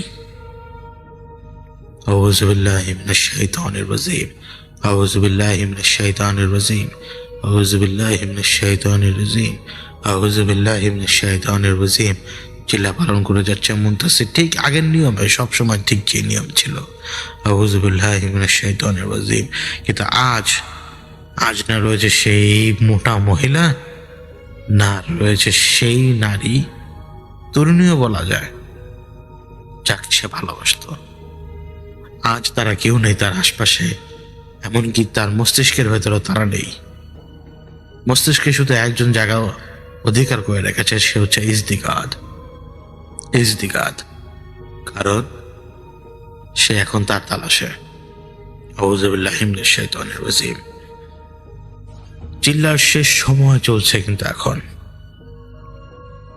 সে আরো খুব দ্রুত বেগে নিজের ফোকাসকে এমন ভাবে টানেল ভিশনের ভিতরে নিয়ে এলো। টানেল ভিশন অর্থাৎ মানে নিজের সমস্ত দেখার ক্ষমতাকে, ওই চোখে মানে কল্পনার ভেতরে নিজের সমস্ত ক্ষমতাকে একেবারে একটা টানেল যতটুকু সাইজের হয় সেই সাইজের মধ্যে নিয়ে আসা তার দৃষ্টিসীমাকে। ওই টানেলের ভেতর থেকে সে চাচ্ছে ইজদিগাদ বেরিয়ে আসুক, অর্থাৎ সে প্রাণপণে ডাকছে ইজদিগাদকে, যাতে ইজদিগাদে সে সাড়া দেয়। কিন্তু তা এমন নয় যে ইজদিগাদে সেখানে মন্ত্র দিয়ে, তা নয়। চিল্লা পালন করা অবস্থাতেই আত্মিক শক্তির বয়ানে সেই কাজ করছিল। আত্মিক শক্তির বয়ান হচ্ছে আপনার রূহ তখন চারপাশে বয়ান ছড়িয়ে দিতে পারে। ঠিক যেভাবে আমরা বয়ান করি, বিভিন্ন কথা বলি, আপনার রূহ সেই রুহানি জগতে নিজের শক্তিকে এইভাবে বয়ান করে ছড়িয়ে দিতে পারে।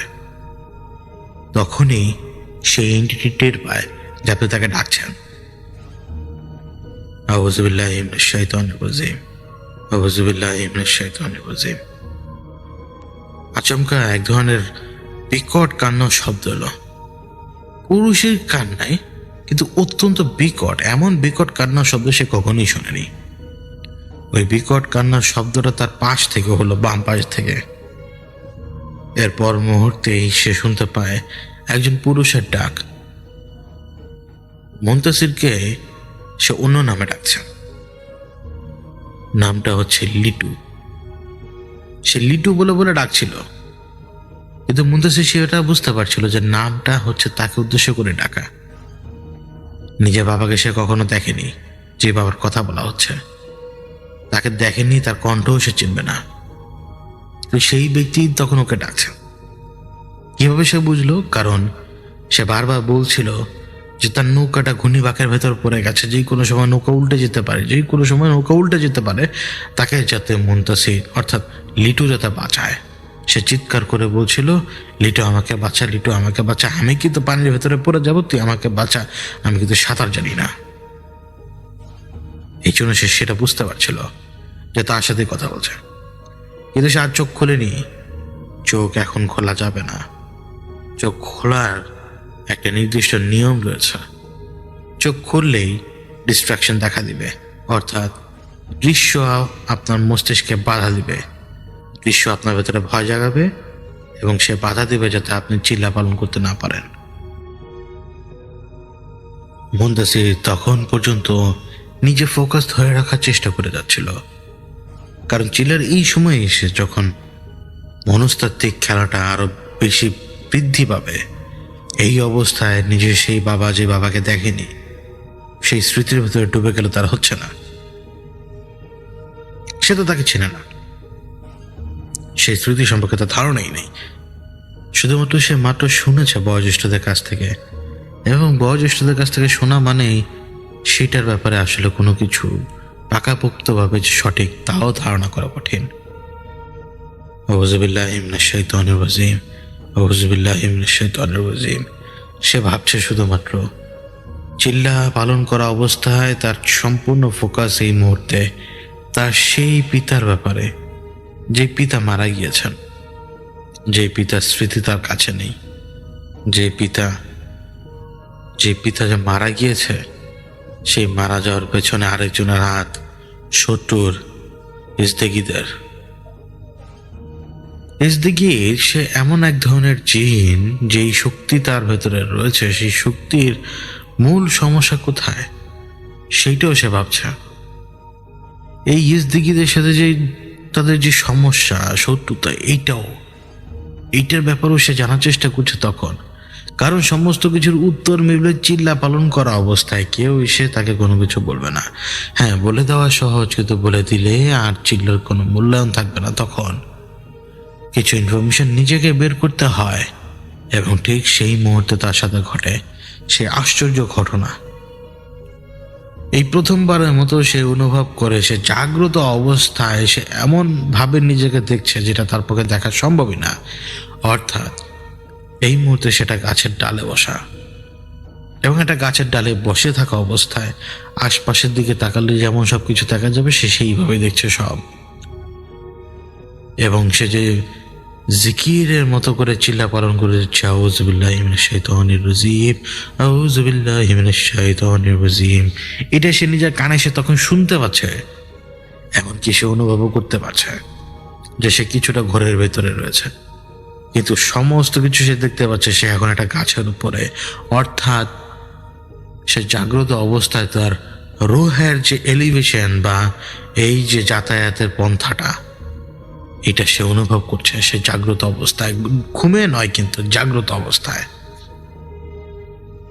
এবং সেই অবস্থায় সে নিজেকে খুঁজে পেল যে সে খুব তাড়াহুড়ো করে এগিয়ে যাচ্ছে।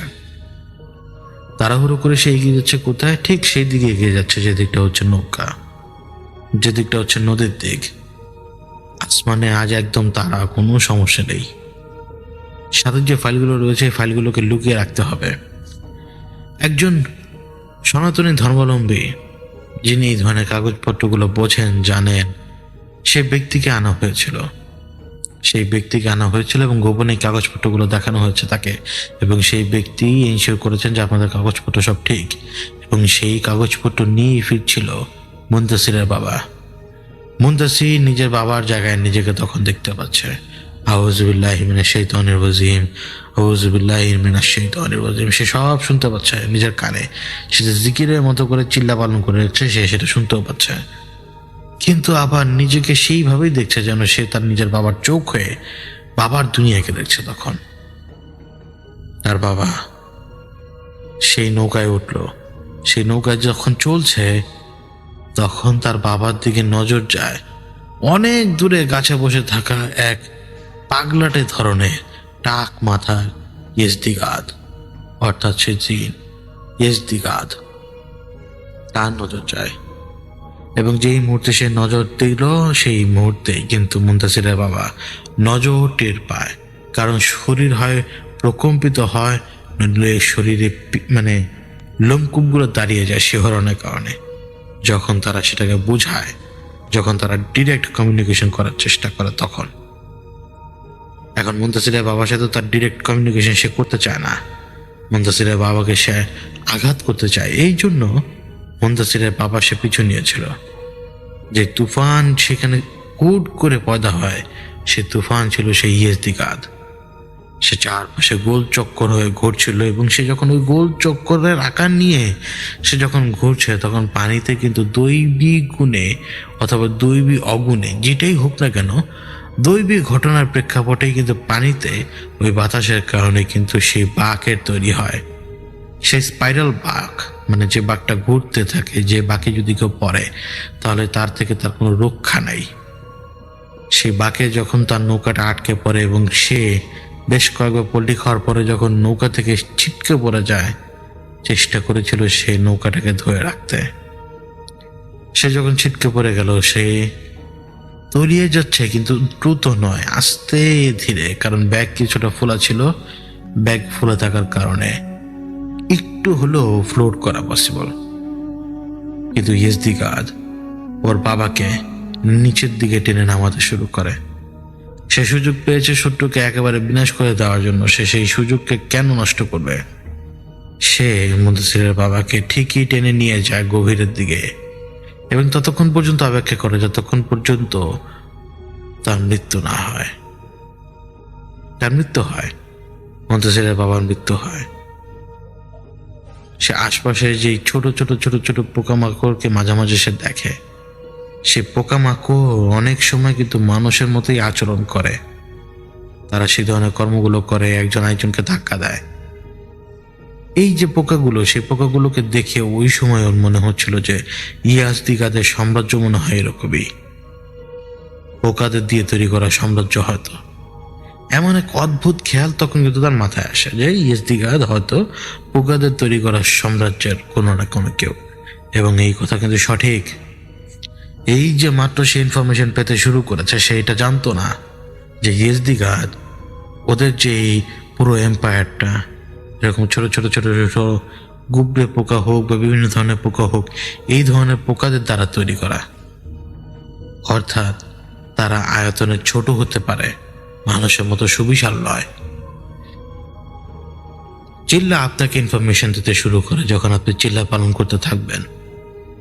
মানুষ যখন চিল্লা পালন করতে থাকে তখন শুরুর দিকে সে একেবারে ডেসপারেট হয়ে পড়ে। একদিন দুদিন পরে তার সে জোশাদ থাকে না।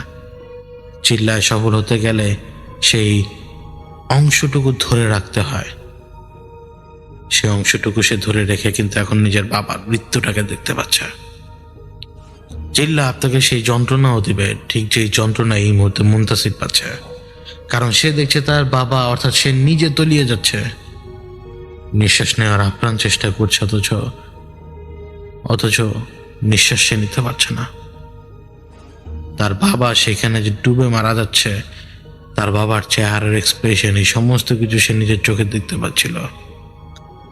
অন্য অন্য সমস্ত যন্ত্রণার চাইতে নিজেকে এইভাবে পানিতে ডুবে মরতে দেখা নিজের বাবার জায়গায়, তা অত্যন্ত ভিন্ন।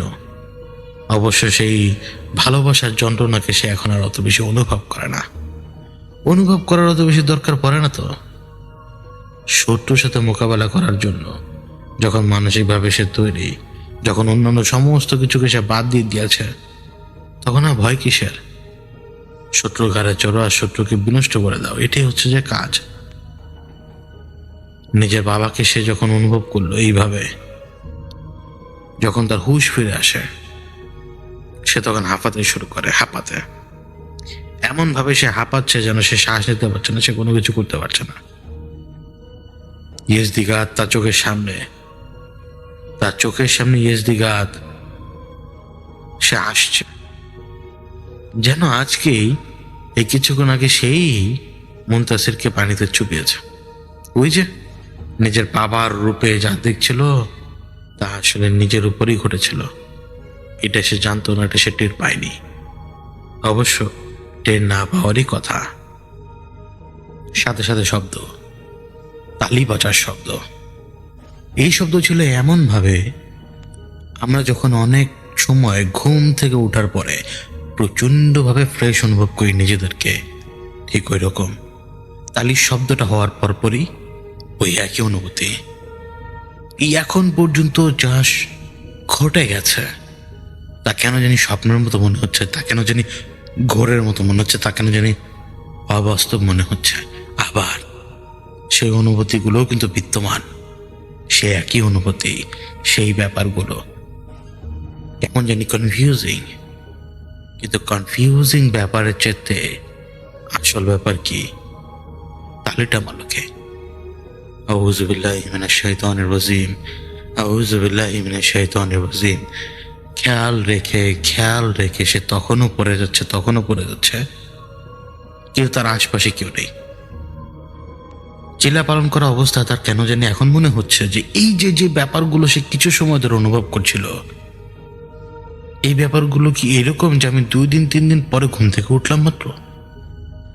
স্মৃতিগুলো তখন এরকম ভাষা মনে হতে লাগলো যে 2 দিন 3 দিন পর সে হয়তো ঘুম থেকে উঠেছে। তাহলে কি এই 2 দিন 3 দিনে আমি কি চিল্লা করিনি, নাকি আমার বাধা এসে গেছে, নাকি আমাকে দিয়ে হয়নি কোনো কিছু, নাকি সব গড়বড় হয়ে গেল। অন্তরের ভেতরে এক অদ্ভুত চেতনা দাঁড়ালো যে হায় হায়, আমি তো ভুল করে ফেলেছি। কারণ স্মৃতিগুলো সেই রকমই মনে হচ্ছে যেন 2-3 দিন ধরে কোনো কিছু তার মনে নেই। আর 2-3 দিন ধরে সে হয়তো ঘুমিয়েছিল, কারণ এই যে এখন সেই এনার্জিটা যে টের পাচ্ছে সে, এই এনার্জি তাকে এই অনুভূতি দিচ্ছে যে 2-3 দিন পরে এক ঘুম দিয়ে সে আজ উঠেছে। এখন আবার মুখের ভিতরে কেমন জানি লাগছে। মানুষ ঘুম থেকে ওঠার পরে যেরকম বিষাদ অনুভব করে নিজের মুখে, ঠিক ওরকম। এই পর্যায়ে আউযুবিল্লাহি মিনাশ শাই আর এগুলো না, সে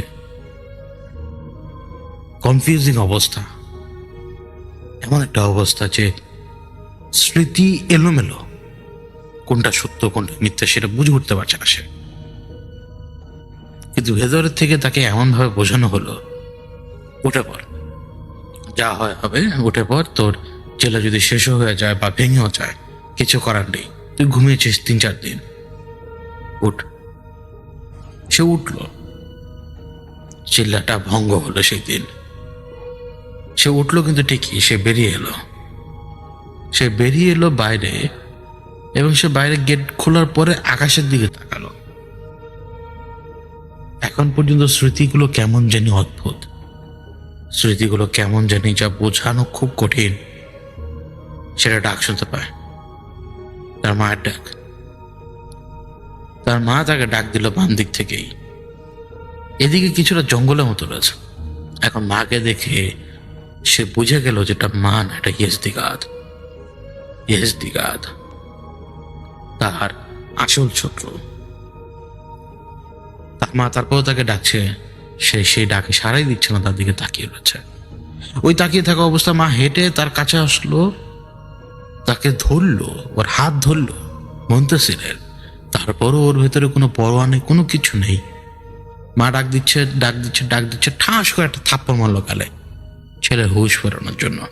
মুনতাসিরেরও হুঁশ ফিরল, কিনা মা থাপ্পড় মারলো, তার মানে এটা ইয়েজদিগাদ না, এটা অন্য কেউ।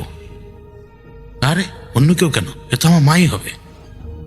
সে তখনও কিন্তু এই কনফিউজিং চিন্তা ভাবনা নিজের মাথার ভিতরে চালিয়ে যাচ্ছে, এবং ওইভাবেই এক ধ্যানে তাকিয়ে রয়েছে। ওই অবস্থায় সে এক এক করে দেখতে পেল সবাইকে, বয়োজ্যেষ্ঠরা এসেছেন। সে এদিক ওদিক তাকাচ্ছে। ওই যে বললাম না, ঘুম থেকে ওঠার পরে একদম নির্জীব মনে হচ্ছে নিজেকে, একদম ফ্রেশ মনে হচ্ছে, ফ্রেশ। ওইটা বুঝে উঠতে পারছে না, এমনটা হতে পারে না। ওর ভেতরে একটা অবিশ্বাস জেগে উঠলো যে এই লোকগুলো এখানে কেন। ওদিকে তারা বলছে যে আয়, আমরা জানি, আমরা সব বুঝি, আয়। আর তোর চিল্লা ভঙ্গ হয়নি, তোর চিল্লা ঠিক রয়েছে, তুই আয়, তোর চিল্লা আজকের মতো শেষ। ওর ভেতরে খটকা বাজছে না, এটা হতেই পারে না। এই পর্যায়ে তার দৃঢ় বিশ্বাস তার চিল্লা এখন পর্যন্ত জারি রয়েছে, এবং সে এখন যা দেখছে তা একদম ভুল। কারণ আউযুবিল্লাহি মিনাশ শাইতানির রাজিম, চিল্লা পালন করতে করতে এতদিনে যে অভ্যাস, সেই অভ্যাস সে বদলায়নি। সে বাইরে বেরিয়ে কারোর উদ্দেশ্যে সে কোনো কথাই এখন পর্যন্ত বলেনি। যত কিছু সে বলেছে, যত কিছু সে ভাবছে তার নিজের মস্তিষ্কের ভেতরে, কিন্তু তার ঠোঁট সেই মাসল মেমোরি মনে রেখেছে, আউযুবিল্লাহি মিনাশ শাইতানির রাজিম। তার ঠোঁট সেইভাবে আউযুবিল্লাহি মিনাশ শাইতানির রাজিম আউড়ে যাচ্ছে। এটা যে সময় সে রিয়েলাইজ করলো, ঠিক তখন সে দেখলো যে বয়োজ্যেষ্ঠরাও কেমন অদ্ভুতভাবে তার দিকে তাকাচ্ছে। মানুষের চোখের ধরনটা কিরকম সুন্দর না? কিন্তু সেই চোখের ধরনকে যদি আপনি 4 কোণায় ভাগ করেন, 4 কোণা, তাহলে সেই চোখের ধরনটা কিরকম হবে? সেই রকম উদ্ভট লাগতে লাগলো তাদের চোখ। মায়ের দিকে তাকালো, যে মাত্র থাপ্পড় মারলো, সে মায়ের মতোই, কোনো পরিবর্তন নেই, কিন্তু হালকা ছলনা তার চেহারায় রয়েছে, যেন সে তার আসল স্বামীর কথা, অর্থাৎ প্রথম স্বামীর কথা লুকিয়ে সে বেশ মজাই পাচ্ছে, ছেলেকে বোকা বানাতে পারে, এরকম একটা ভাব তার চেহারায়। আউযুবিল্লাহি মিনাশ শাইতানির রাজিম, এইবার সে মুখ দিয়ে বলে ফেললো, এবং যেই মুহূর্তে তার মাসল মেমোরি সহ তার গলা দিয়ে এখন সেই উচ্চারণটা বেরিয়ে আসলো, একটা দমকা হাওয়া বয়ে গেল চারপাশে। দমকা হাওয়া যখন বয়ে যায়, আপনি আগে একটু চোখ বন্ধ করবেন না বালুর কারণে? ওইভাবে বালুর কারণে সে চোখ বন্ধ করলো। এবার চোখ খোলার পরে সে নিজেকে আবিষ্কার করলো সে চিল্লাতেই বসা। ইস্তিগাত এখন পর্যন্ত শুরু থেকে শেষ পর্যন্ত যা হচ্ছে এই সমস্ত কিছু সে সাজিয়েছে। ওই যে ভুলভাল কথাবার্তা, মুনতাসির ভুলভাল কথাবার্তা শুনছে, ভুলভাল ঘটনা শুনছে, ভুলভাল ঘটনা বলছে, কিন্তু ওইটা একদম সত্য যে তার বাবার মতো সে নিজেকে ডুবন্ত অবস্থায় পেয়েছিল। ইস্তিগাত তার চোখের সামনে বসা, শত্রু তার চোখের সামনে বসা, তার মাসাল মেমোরি ঠিক আগের মতো রয়েছে। আউযু বিল্লাহি মিনাশ শাইতানির রাজিম, আউযু বিল্লাহি মিনাশ শাইতানির রাজিম। সেই ইস্তিগাতের দিকে তাকালো। চিল্লার আর বেশি দিন বাকি নেই, চিল্লা শেষের পথে। বাবার খুনিকে নিজের চোখের সামনে সে দেখছে। দেখার বাইরে করার কিছু রয়েছে? করার আসলে কিছু নেই, কিন্তু ইস্তিগাত এমন ধ্যানে তার দিকে তাকিয়ে রয়েছে, এমন এক উপায়ে যে সে কি করবে না করবে তা বোঝানোর চেষ্টা করছে। সে যেতে ভয়ঙ্কর কোনো কিছু তার সামনে নিয়ে আসবে এটাও সে বোঝাচ্ছে। আর মুনতাসির সে সমস্ত কিছুর ব্যাপারে এখন জানে, সমস্ত কিছুর ব্যাপারে সে বুঝে, এবং বুঝে বিধায় সে তৈরি। শত্রু একদম নিকটে, চাইলে তার গলা একদম চেপে ধরা যায়, তবুও সে শান্ত, তবুও সে নিজেকে শান্ত রেখেছে। কারণ চিল্লা শেষ হতে হবে। চিল্লা যখন শেষ হবে সে শত্রুর বিরুদ্ধে দাঁড়াতে পারবে। আর শত্রু এখানে এসছে এই জন্যই, চিল্লা ভঙ্গ করানোর জন্য। ওইখান থেকে ইস্তিগাত বিলীন হয়ে গেল বাতাসের ভেতরে, যেন সে আলাদিনের প্রদীপের মতো চেরাগ থেকে বেরিয়ে এসেছিল, চেরাগে চলে গেছে এরকম।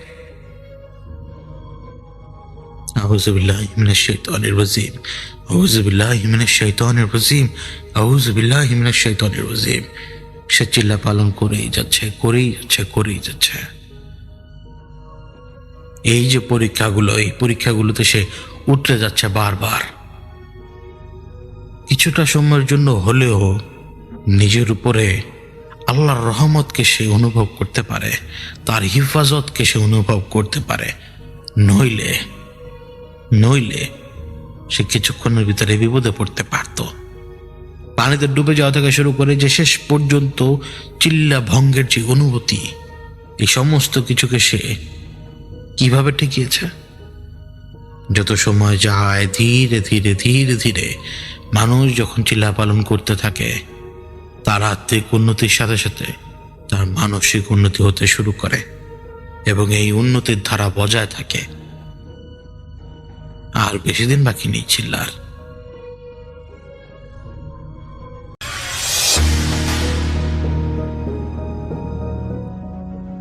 আমি চলে যাব সোহানের পাঠানো ঘটনায়। বেশ অনেক বছর আগের কথা, ৭৮ বা ৮০ সালের এর মাঝের কোন একটা সময়কার ঘটনা নাকি এটা। সেই সময় ঘটনাটি ঘটেছিল বগুড়া জেলার কোনো একটি গ্রামের ঘটনা। তো সেখানে একজন মানুষ বাস করতো যার নাম ছিল সহুর আলী। তো সহুর আলী পেশায় ছিলেন একজন ব্যবসায়ী। ব্যবসায়ী বলতে তার গ্রামে তার একটা দোকান ছিল। তো সেই দোকানে তিনি অনেক নানা রকম পণ্য বিক্রি করতেন। এছাড়াও তার যে কৃষি পণ্য বা ইত্যাদি ইত্যাদি এসব বিক্রি করার জন্য তিনি মাসে 2 বার গ্রামের হাটে যেতেন। তো হাট বসতই 2 বার মাসে। তো সেটা গ্রাম থেকে বেশ খানিকটা দূরে, নদীর পাড়ে অনেক দূর যেতে হয় সেখানে। তো যেদিন তিনি ওখানে যেতেন হাটে, সেদিন তিনি আর ফিরে আসতেন না। ওই হাটে বেচাকেনা করে সেখানকারই কাছে অনেক ব্যবসায়ী ছিল, তারা ওখানে থাকতো একটা জায়গায়। তো ওখানে থেকে যেতেন, পরদিন তিনি আসতেন। আর রাতের বেলা কেউ আসতে চাইতেন না, এর একটা কারণ আছে। এই রাস্তাটা বেশ নীরব নিথর হয়ে যায় রাতের বেলা। একটা ভয় থাকে যে এখানে যদি ডাকাত টাকাত পড়ে, এটা একটা ভয় থাকে। আর এছাড়াও তাদের ওই রাস্তায় ফিরে আসার রাস্তায় একটা জায়গা আছে, সেখানে 3টা শিমুল গাছ আছে, এবং এই শিমুল গাছ অনেক পুরনো, এবং এগুলোর নাকি অনেক দুর্নাম আছে এই সব জিনিস, অতিলৌকিক ব্যাপার নিয়ে। মানুষ বলে ওখানে উপরি জিনিস আছে। তো 3টা গাছ এমনভাবে বিন্যাস করা, মনে হয় ট্রায়াঙ্গুলার একটা শেপে সেটা আছে, এবং মাঝখানে বেশ ঝাঁকড়া ওখানে গাছপালা আছে। মানুষজন ভয় পায় ওখানে গেলে। এমনও আছে যে অনেকে বলছে যে কাউকে টেনে নিয়ে গেছে, টেনে নিয়ে উল্টা করে ঝুলায় রাখছে, এরকম শোনা যায়। তো যাই হোক, ওই জিনিসটারও ভয় আছে, এই জন্য মানুষ আর ব্যাক করে না, যারাই ব্যবসা করে ওই থেকে যায়। তো শহুর আলীও এই কাজ করতেন। তিনি যখন যেতেন সারাদিন বেচাকেনা করে তার যা আয় হতো এবং যা পণ্য বেঁচে যেত সেগুলো পারলে খুব দ্রুত ছেড়ে দিতেন শেষের দিকে, আর না পারলে সেগুলো সহ তিনি চলে যেতেন সেই ব্যবসায়ীদের থাকার জায়গায়, যারা এখানে হাটে পার্টিসিপেট করছে তারা ওখানে থাকতো, তিনিও ওখানে রাত কাটায় পরদিন চলে আসতেন। তো শহুর আলীর পরিবারে মানুষ কিন্তু মাত্র 2 জন, শহুর আলী এবং তার স্ত্রী, বেশ ছিমছাম 2 জন মানুষ। তখন পর্যন্ত তাদের পরিবার বড় হয়নি, তাদের সন্তানাদি নাই। তো তাদের গরু ছাগল আছে, এগুলোকে তাদের গোছায় রাখতে হয়, বেশ কষ্ট হয় 2 জনের ম্যানেজ করতে। তো একবার হাটবারের জন্য শহুর আলী তৈরি হয়েছেন, পরের দিন তিনি যাবেন হাটে, তার যা যা বিক্রি করার জন্য গোছানো সেগুলো গোছায় টোছায় রেডি করছেন, পোটলা বাঁধছেন, তিনি নিয়ে যাবেন। তো এর মধ্যে তার শ্যালক আসলো তাদের বাড়িতে সন্ধ্যার পরে, এসে বললেন যে তার বাবা খুব অসুস্থ, এবং তার মানে শহুর আলীর শ্বশুর এবং তার স্ত্রী, এবং তাকে যেতে বলছেন। তো শহুর আলীর মুখ কালো হয়ে গেল, তিনি চিন্তা করতেছেন যে কিভাবে যাব, এবং হাটে যাওয়া তার খুব জরুরি, কারণ তার যেই জিনিসপত্র তিনি যাবেন হাটে নিয়ে সেগুলো মানে খুব বেশি রাখা যাবে না।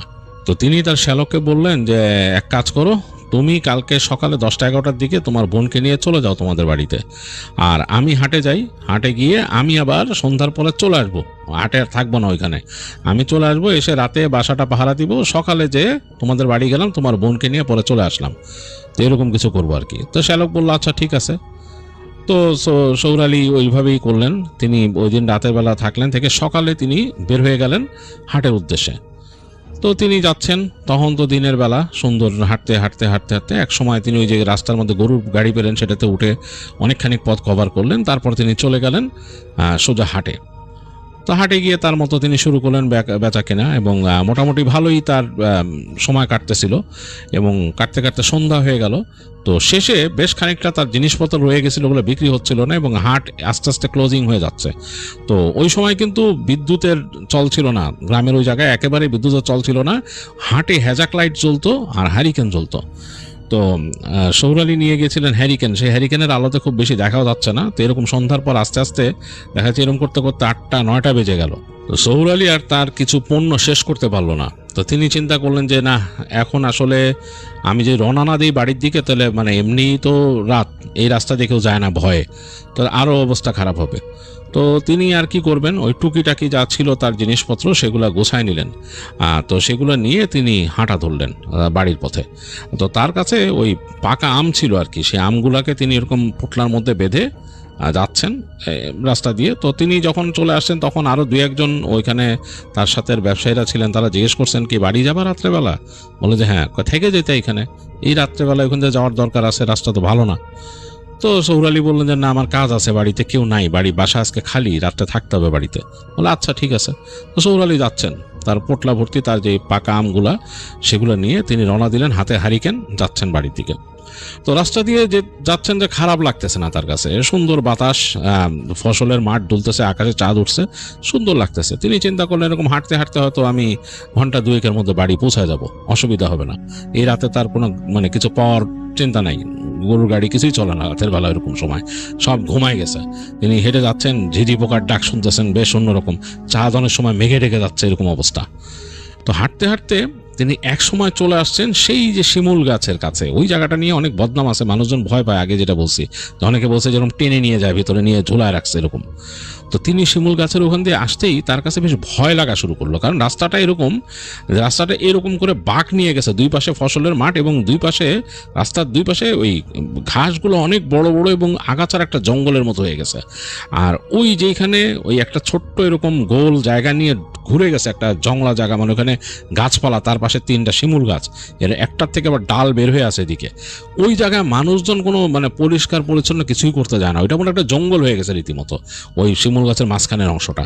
তো দিনের বেলা এতটা খেয়াল করা হয় না, এখন রাতের বেলা বেশ ভয় লাগতেছে, এবং একা যে ওইখানে শহুর আলীর কাছে বেশ ভয় লাগতেছে, সেই তার হাঁটার গতিটাই কমে গেছে ওই জায়গা দেখে। এই সময় সে হঠাৎ করে মনে হলো যে ওখানে শব্দ পাচ্ছে, মানে ওখানে মানুষজন কথা বলতেছে। তো শহুর আলীর একটা ভয় লাগলো যে আবার ডাকাত নাকি, অনেক সময় ডাকাত থাকে, এই ডাকাতেরও ভয় থাকে। তো সে খুব মানে ভয় পেয়ে সন্তর্পণে চলা শুরু করলো, চিন্তা করতেছে যে ডাকাত হলেও তো তারে দেখলে ধরবে, কারণ সে তো ওখানে হাটের থেকে আসতেছে ব্যবসা বাণিজ্য করে, আর যদি ধরে তখন দেখা যাবে টাকা পয়সা তো নিবে মারধরও করবে, এরকম আছে। আবার যদি কাউকে কিছু করেও ফেলে সেটা একটা ব্যাপার। তো এই ভয়ে সৌর আলী খুব সন্তর্পণে আস্তে আস্তে আসতেছে এবং সে চিন্তা করতেছে যে যদি মানে চারটা মেঘে রেগে যেত সবচেয়ে ভালো হতো। মানুষের কণ্ঠ শুনে একদিক দিয়ে ভালো লাগছিল যে মানে অতিপ্রাকৃত জিনিস থেকে একটু রক্ষা পাওয়া এরকম, কিন্তু মানুষের কণ্ঠ শুনে ভয় পাচ্ছে যদি আসলে ডাকাত হয়। তো সে আস্তে করে তার হারিকেনটা উঁচা করলো, করে সে হারিকেনের আলোটা একদম ডিম করে দিল, মানে একদম না দেখা গেলে তো কেমন লাগে। তারপর সে আস্তে আস্তে যাওয়া শুরু করলো দিক দিয়ে। তো যাচ্ছে আর বাঁয়ে তাকাচ্ছে। একটু আগে শুনছে এখানে অনেক কথাবার্তা মানুষের, তো দেখতেছে যে এখন আপছা আপছা আপছা আপছা কথা আসতেছে, হঠাৎ করে কারো মানে কণ্ঠ, তো বুঝতেছে এখানে মানুষ আছে। তো হাঁটতে হাঁটতে সে যখন নাকি এই শিমুল গাছগুলোর মাঝখানে যে রাস্তা সেখানে চলে আসলো, সে দেখতেছে কোনো শব্দ নাই। হঠাৎ করে মনে হলো ভোজবাদীর মতো সব শব্দ বন্ধ হয়ে গেছে, কিচ্ছু নাই, মানে একদম নীরব, এই ঝিঝি পোকার ডাক। তো এটাতে সৌর আলী আরো ভয় পাইছে, মনে করছে আসলে কি ডাকাত নাকি, তাকে দেখে ফেলছে নাকি। এটা চিন্তা করতে করতে সামনে যাচ্ছে, তো দেখলো একটা মানুষ বসে আছে রাস্তার পাশে, এরকম করে মাথার নিচু করে, তার মাথার মধ্যে একটা গামছার মতো পেঁচানো। তো সে চিন্তা করলো এটা কে। খুব ভয়ে ভয়ে সৌর আলী হাঁটতে হাঁটতে কাছে গেল, তো দেখলো যে তাকে দেখে লোকটা উঠে দাঁড়াইছে, উঠে দাঁড়ায় হাঁটা ধরছে সামনে, মানে তার দিকে ফিরেও নাই, রাস্তার দিকে হাঁটা ধরছে। তো সৌর আলী বেশ অবাক হয়ে গেল যে এই লোকটা কে, তার মানে উদ্দেশ্য কি। সেভাবে বসে থাকলো, তারপর উঠে হাঁটা দিল, এবং একা, আশেপাশে কেউ নাই, তো বসেই বা ছিল কেন এই জায়গাটা, কেমন একটা অবস্থা। তো হেঁটে যাচ্ছে, সৌর আলী দেখলো যেদিকে হেঁটে যাচ্ছে তাদের গ্রামের দিকেই হেঁটে যাচ্ছে রাস্তায়। তো সৌর আলী ভাবলো যে যাক, যদি একা মানুষ হয়ে থাকে, সে হাঁটতেছে, এমনও তো হতে পারে যে লোকটা একটু মানে আর কি সবার সাথে মেলামেশা করে না বা অভ্যস্ত না, সে হয়তো এখানে এসে ভয় পাইছিল, বসেছিল, তো আমাকে দেখে মনে করছে যে আরেকজন মানুষ আছে, হয়তো আমার সাথে কথাবার্তা বলতে চায় না, হতে পারে না ব্যবসায়ী, সে হয়তো মনে করছে যে মানে আমি আবার কে, হয়তো সে আমাকে দেখে এভাবে চিন্তা করছে, এর জন্য হাঁটা দিছে, যাক আমি হাঁটতে থাকি আমার মতো। তো সৌর আলীও আর কিছু না বলে হাঁটছে, সে দেখতেছে লোকটা তার সামনে সামনে হাঁটতেছে। তো অনেক দূর হেঁটে গেছে, সৌর আলী হঠাৎ করে জিজ্ঞেস করলো, যখন দেখলো যে একা কেউ নাই, বুঝলো যে ডাকাত টাকাত না। তো সে বললো যে এই যে ভাই কই যাইতেছেন। তো লোকটা বলতেছে বাড়ি যাইতেছি। তো বাড়ি কই। তো লোকটা একটা জায়গার নাম বললো। তো সৌর আলী অবাক হইলো যে ওই জায়গায় তো বাড়ি ঘর নাই, এক সময় ওখানে নদী ছিল, মানে গ্রামের মতো ছিল, ওগুলো ভেঙে গেছে নদীতে। তো যেই জায়গার নাম লোকটা বলছে ওই জায়গায় কিন্তু এখন কিছু নাই, নদীতে ভেঙে নিয়ে গেছে ওই জায়গায়। তো সৌর আলী মনে করলো লোকটার মনে আদি বাড়ি ওইখানে ছিল। তো সে বললো কি আগে বাড়ি আসিল, আদি বাড়ি আসিল এনে, এখন তো কিছু নাই।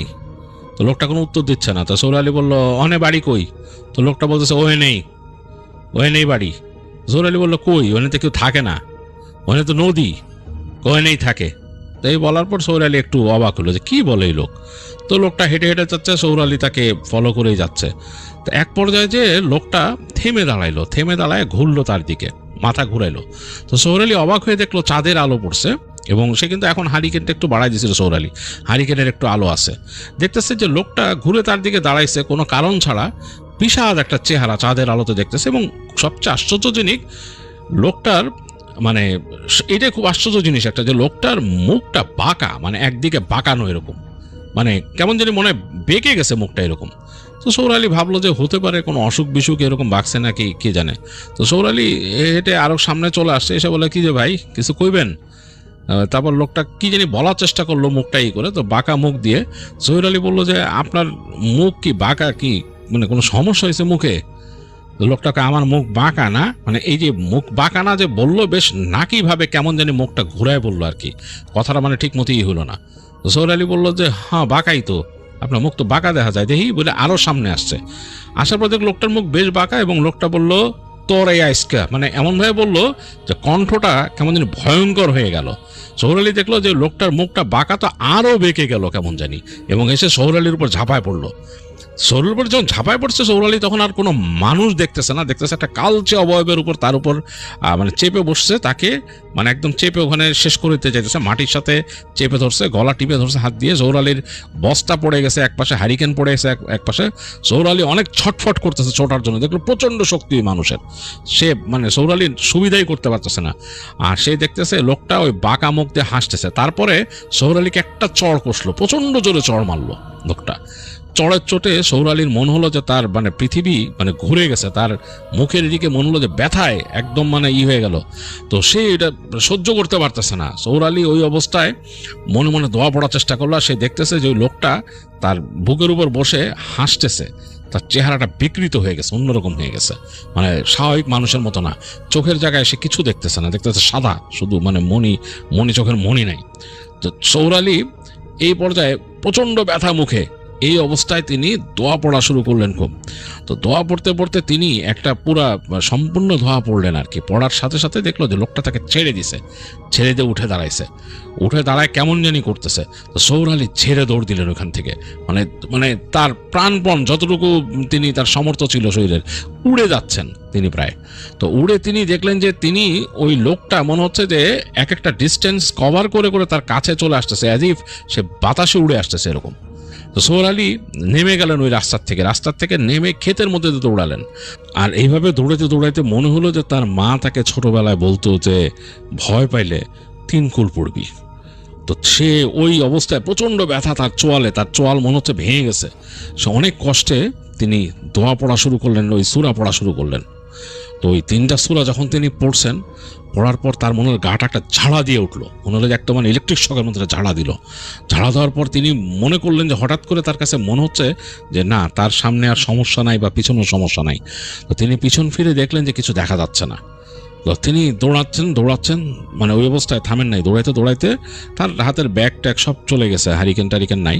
দৌড়াইতে তিনি এক পর্যায়ে দেখলেন যে তিনি চলে আসছেন নদীর একটা সংকীর্ণ জায়গা। এটা সাঁতরায় পার হতে পারলে তিনি তার মানে বাড়ি, ওইতে বুঝতে পারছেন এখান থেকে কত দূর তার বাড়ি, বেশি দূর না। তো ওই জায়গায় এসে তিনি পাড়ে দাঁড়াইলেন। তখন দেখলেন যে ওই যে মানুষটা আবারও কাছে আসতেছে। তো এইবার মনে হচ্ছে যে তার চেহারা আরও রাগম্বিত। তো সৌর আলী ওই দোয়া সূরা পড়তে পড়তে পানিতে লাফায় পড়লেন, কোনো মতে হাঁচড়ে পাঁচড়ে সাঁতরায় উঠলেন ওই পাশে। ওঠার পর তিনি দেখতেছেন যে ওই মানুষটা নদীর ওই পারে দাঁড়ায় আছে, সে আর নদী ক্রস করতে পারলো না। সৌর আলী দৌড়াইতে মানে তার তখন আর সেন্স নাই। সে তাদের বাড়িতে চলে আসলেন। বাড়ি তো ফাঁকা, বাড়িতে কেউ নাই। তো তিনি এসে তার বাড়ির যে মূল যে ফটকের কাছে পড়ে গিয়ে জ্ঞান হারায় ফেললেন। তো সৌর আলী ওইভাবে পড়েছিল, তার আর কিছু খেয়াল নাই। তো সকালবেলা তার ঘুম ভাঙলো যে তাদের ওইখানে দুধ নিতে আসতো তার বাড়িতে, পাশের বাড়ির মানুষ। সে আসছে, এসে সে তাড়াতাড়ি সৌর আলীকে মনে দেখছে, দেখে মানে ধরে পানির ছিটাটিটা দিয়েছে। সৌর আলীর মানে তখন ফিরছে যে পাশের বাসার মানুষ মুখে পানি ছিটাইতেছে। তখন সৌর আলী মানে তাকায় বলতেছে যে কথা বলার চেষ্টা করছে, তার মুখ দিয়ে কথা বেরোচ্ছে, মুখ বাঁকা হয়ে গেছে। তো সেই মানুষ গ্রামের যেই আসছিল, দুধ নিতে আসছিল, সে খবর দেয় আশেপাশের মানুষকে। আরও কয়েকজন মানুষ আসে, এসে সৌর আলীকে তাড়াতাড়ি তারা নিয়ে যায় ওখানকার কবিরাজের কাছে, আগে চিকিৎসা করার চেষ্টা করে। তার মুখে ওই ওষুধ লাগায়, পাশ থেকে ব্যান্ডেজ করার চেষ্টা করে বাঁশের চটি দিয়ে, তার মুখ বাঁকায় গেছে রীতিমতো। তো তারপর মসজিদের হুজুরের কাছে নিয়ে যায়। তো তিনি বলেন যে সৌর আলীকে জিজ্ঞেস করে কি হয়েছে। সৌর আলী অনেক কষ্টে, মানে কথা বলতে পারে না, মুখ বাঁকায় গেছে অবস্থায় বলে টুপিটাকে এরকম কি ধরছিল তাকে, মানে কি দেখছিল। তো বলে যে খারাপ জিনিস ধরছিল তারে, খারাপ জিনিস দেখছিল, রাস্তায় আটকাইছিল। তো হুজুর ঝেড়ে দেয়, কবিরাজ তার মতো চিকিৎসা দেয় টুকিটাকি, তাকে বাসায় নিয়ে আসে। তার স্ত্রীকে খবর পাঠানো হয়, তার স্ত্রী বাসা থেকে চলে আসে, তার শ্যালকও চলে আসে এবং তারা তাকে দূরে নিয়ে যায়। পরবর্তীতে নিয়ে ডাক্তারের কাছে দেখায়, জেলা শহরে নিয়ে।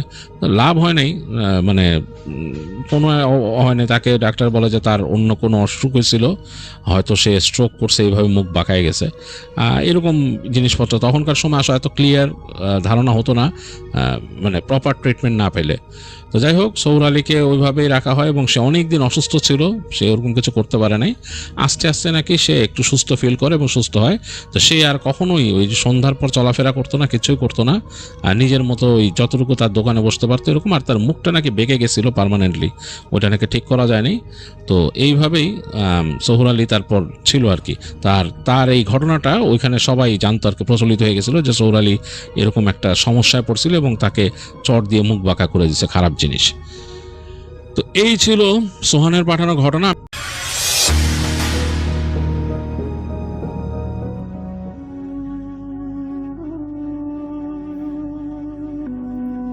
লঞ্চের প্রোপেলারের শ্যাফটে জ্যাম হয়ে থাকা মোটা লাইনের যখন সেই লাইলন দড়িটা কাটার জন্য আমি পানির মাত্র 3 ফুট নিচে টর্চ লাইটের আলো ফেললাম, তখন নদীর সেই ঘোলাটে জল 1 সেকেন্ডে ঠিক থেকে কালচে মবিল আর জমাট বাঁধা রক্তের গন্ধে ভারী হয়ে গেল। আমার চোখের সামনে পানির নিচ থেকে ঠিক ভেসে এলো একটা মানুষের কঙ্কাল হাড় মতো মুখ, যার গায়ের চামড়া সম্পূর্ণ গলে গিয়ে ভেতরের সাদা চোয়ালটা বেরিয়ে একদম সামনে চলে আসছে।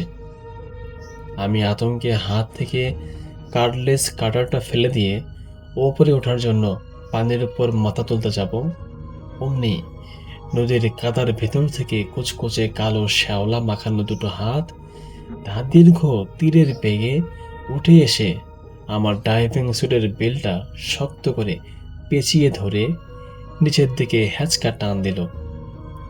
আর তখনই পানির সেই তীব্র চাপের ভেতরেও আমার ওয়াটারপ্রুফ রিসিভারের ভেতর একটা যান্ত্রিক ভেজা কণ্ঠস্বর খিলখিল করে এসে ওঠে, ফিসফিসিয়ে বলল, সায়েম, ওপরের ডেক থেকে ইঞ্জিনের তেল তো অনেক মাপলি, আজ একটু তলা থেকে আমগো রক্তের মাপটা নিয়ে যান না ভাই। যখন আমি এমন কথা শুনলাম তখনই আমি আমার পায়ের দিকে তাকালাম। আমি দেখলাম জলের তলার জং ধরা লোহার কাঠামোর ভেতর থেকে আরো ডজন ডজন ফ্যাকাশে হাত উপরের দিকে উঠে এসে আমার পা দুটোকে নদীর তলদেশের দিকে টেনে নিয়ে যাচ্ছে। এই ঘটনা 2023 সালের নভেম্বর মাসের এক কুয়াশাচ্ছন্ন রাতে দাকপের চাঁদনা ঘাটের কাছে পশুর নদীর পায়ের ওই পুরনো ডাক উইটটা দীর্ঘদিন ধরেই পরিত্যক্ত হয়ে আছে। জোয়ারের সময় যখন নদীর নোনা জল ডাক ইয়টের মরচে পড়া লোহার স্লাইডগুলো ছুঁয়ে যায়, তখন চারপাশে কেমন যেন একটা থমথমে ভুতুরে পরিবেশ তৈরি হয়। সেদিন একটা ড্রোজার বোটের নিচের পাখা জ্যাম হয়ে যাওয়ার কারণে ইমার্জেন্সি মেরামতের জন্য আমাকে গভীর রাতেই কল দেওয়া হয়েছিল। কুয়াশা এতটাই ঘন ছিল যে নদীর ওপার থেকে তো দূরের কথা, জেটির শেষ মাথাও দেখা যাচ্ছিল না। রাত তখন আনুমানিক 3:45।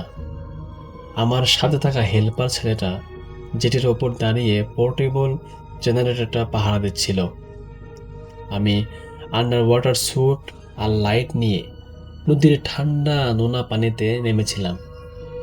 পানিটা সেদিন অন্য দিনের চেয়ে অনেক বেশি ভারী এবং স্থির মনে হচ্ছিল, যেন কোনো এক অজানা বিপদের আশঙ্কায় পুরো নদী তার স্রোত থামিয়ে দিয়েছে। আমি যখন আনুমানিক 3:45 আমি যখন প্রপেলারের কাছে পৌঁছে কাজ শুরু করলাম, ঠিক তখনই জেটির ওপর থাকা জেনারেটরটা একটা বিকট শব্দ করে সম্পূর্ণই বন্ধ হয়ে গেল। চারপাশ এক নিমিষে কুচকুচে কালো এবং অন্ধকারে ডুবে গেল। কেবল আমার হাতের আন্ডার ওয়াটার টর্চের সরু আলোটা পানির নিচে কাঁপছিল। আর ঠিক তখনই আমার সাথে ঘটল সেই নারকীয় কাণ্ড, যা আমি মাত্রই শুরুতেই আপনাদেরকে বলেছি। পানির নিচ থেকে সেই গলিত মুখের ভেসে ওঠা আর অক্সিজেন লাইনের কাছে সেই মরণ কামড়। ভয়ে আমার ফুসফুসের বাতাস বুদবুদ হয়ে বের হয়ে যাওয়ার দশা হয়েছিল। ওই জিনিসটার হাড় জিরজিরে আঙ্গুলগুলোর ছোঁয়া ছিল বরফের চেয়েও ঠান্ডা। ওটার হাতের নখগুলো ডাইভিং স্যুটের থিকনেস কেটে সরাসরি চামড়ার ভেতরে ঢুকে পড়েছিল। আর আমি অনুভব করতে পারছিলাম যে নদীর তলদেশের কালো কাদা আমাকে তীব্র গতিতে ভেতরের দিকে টেনে নিয়ে যাচ্ছে। তো এমতো অবস্থায় জেটের ওপর থাকা হেল্পার ছেলেটা তখন আমার থেকে লাইট ফেলে আমাকে খুঁজতে গিয়ে পানির নিচে ওই কালো অবয়ব দেখে ভয়ঙ্কর চিৎকার করে লাঠি ফেলে পালিয়ে যায়। ওই কুৎসিত জিনিসটা প্রপাদের লোহার দণ্ড পেয়ে মাকড়সার মতো দ্রুত গতিতে আমার বুকের উপর উঠে আসতে শুরু করলো। ওটার হা করা চেয়াল থেকে ছোট ছোট জলজ পোকা আর কালচে তরল আমার মাস্কের কাচের উপর এসে ছিটকে পড়ল।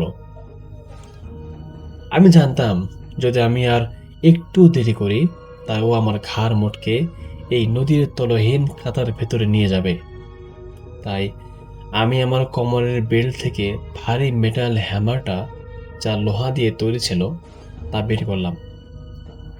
আমার জমে যাওয়ার ডান হাতটা উঁচিয়ে আমি আমার পুরো শক্তি এক করে ওই জিনিসটার সেই চোখহীন ফাঁপা মুখের মাঝখানে আঘাত করলাম। যখন আমি আঘাত করলাম তখন কোন মানুষের হাড় ভাঙার বা চামড়াতে লাগার বা গোস্তুতে লাগার কোনো শব্দ হলো না। আমার মনে হলো যে আমি নদীর তলার কোনো জং ধরা লোহার পাত সেই মাঝখান থেকে মর করে ভেঙে গেল। সঙ্গে সঙ্গে ওটার মুখ থেকে একটা কুচকুচে কালো ধোঁয়া পানির নিচে ছড়িয়ে পড়ল, যা আমার চারপাশের পানিকে কয়লার মতো কালো করে দিল।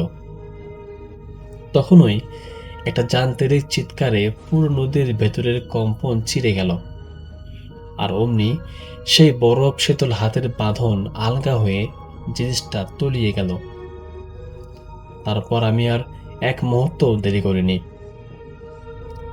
ইনফোর্টেবল লাইট জ্যাকেটটা ম্যানুয়ালি ট্রিগার করে এক টানে পানির উপর ভেসে উঠলাম এবং অন্ধের মতো জেটির লোহার সিঁড়ি বেয়ে উপরে উঠে আছড়ে পড়লাম।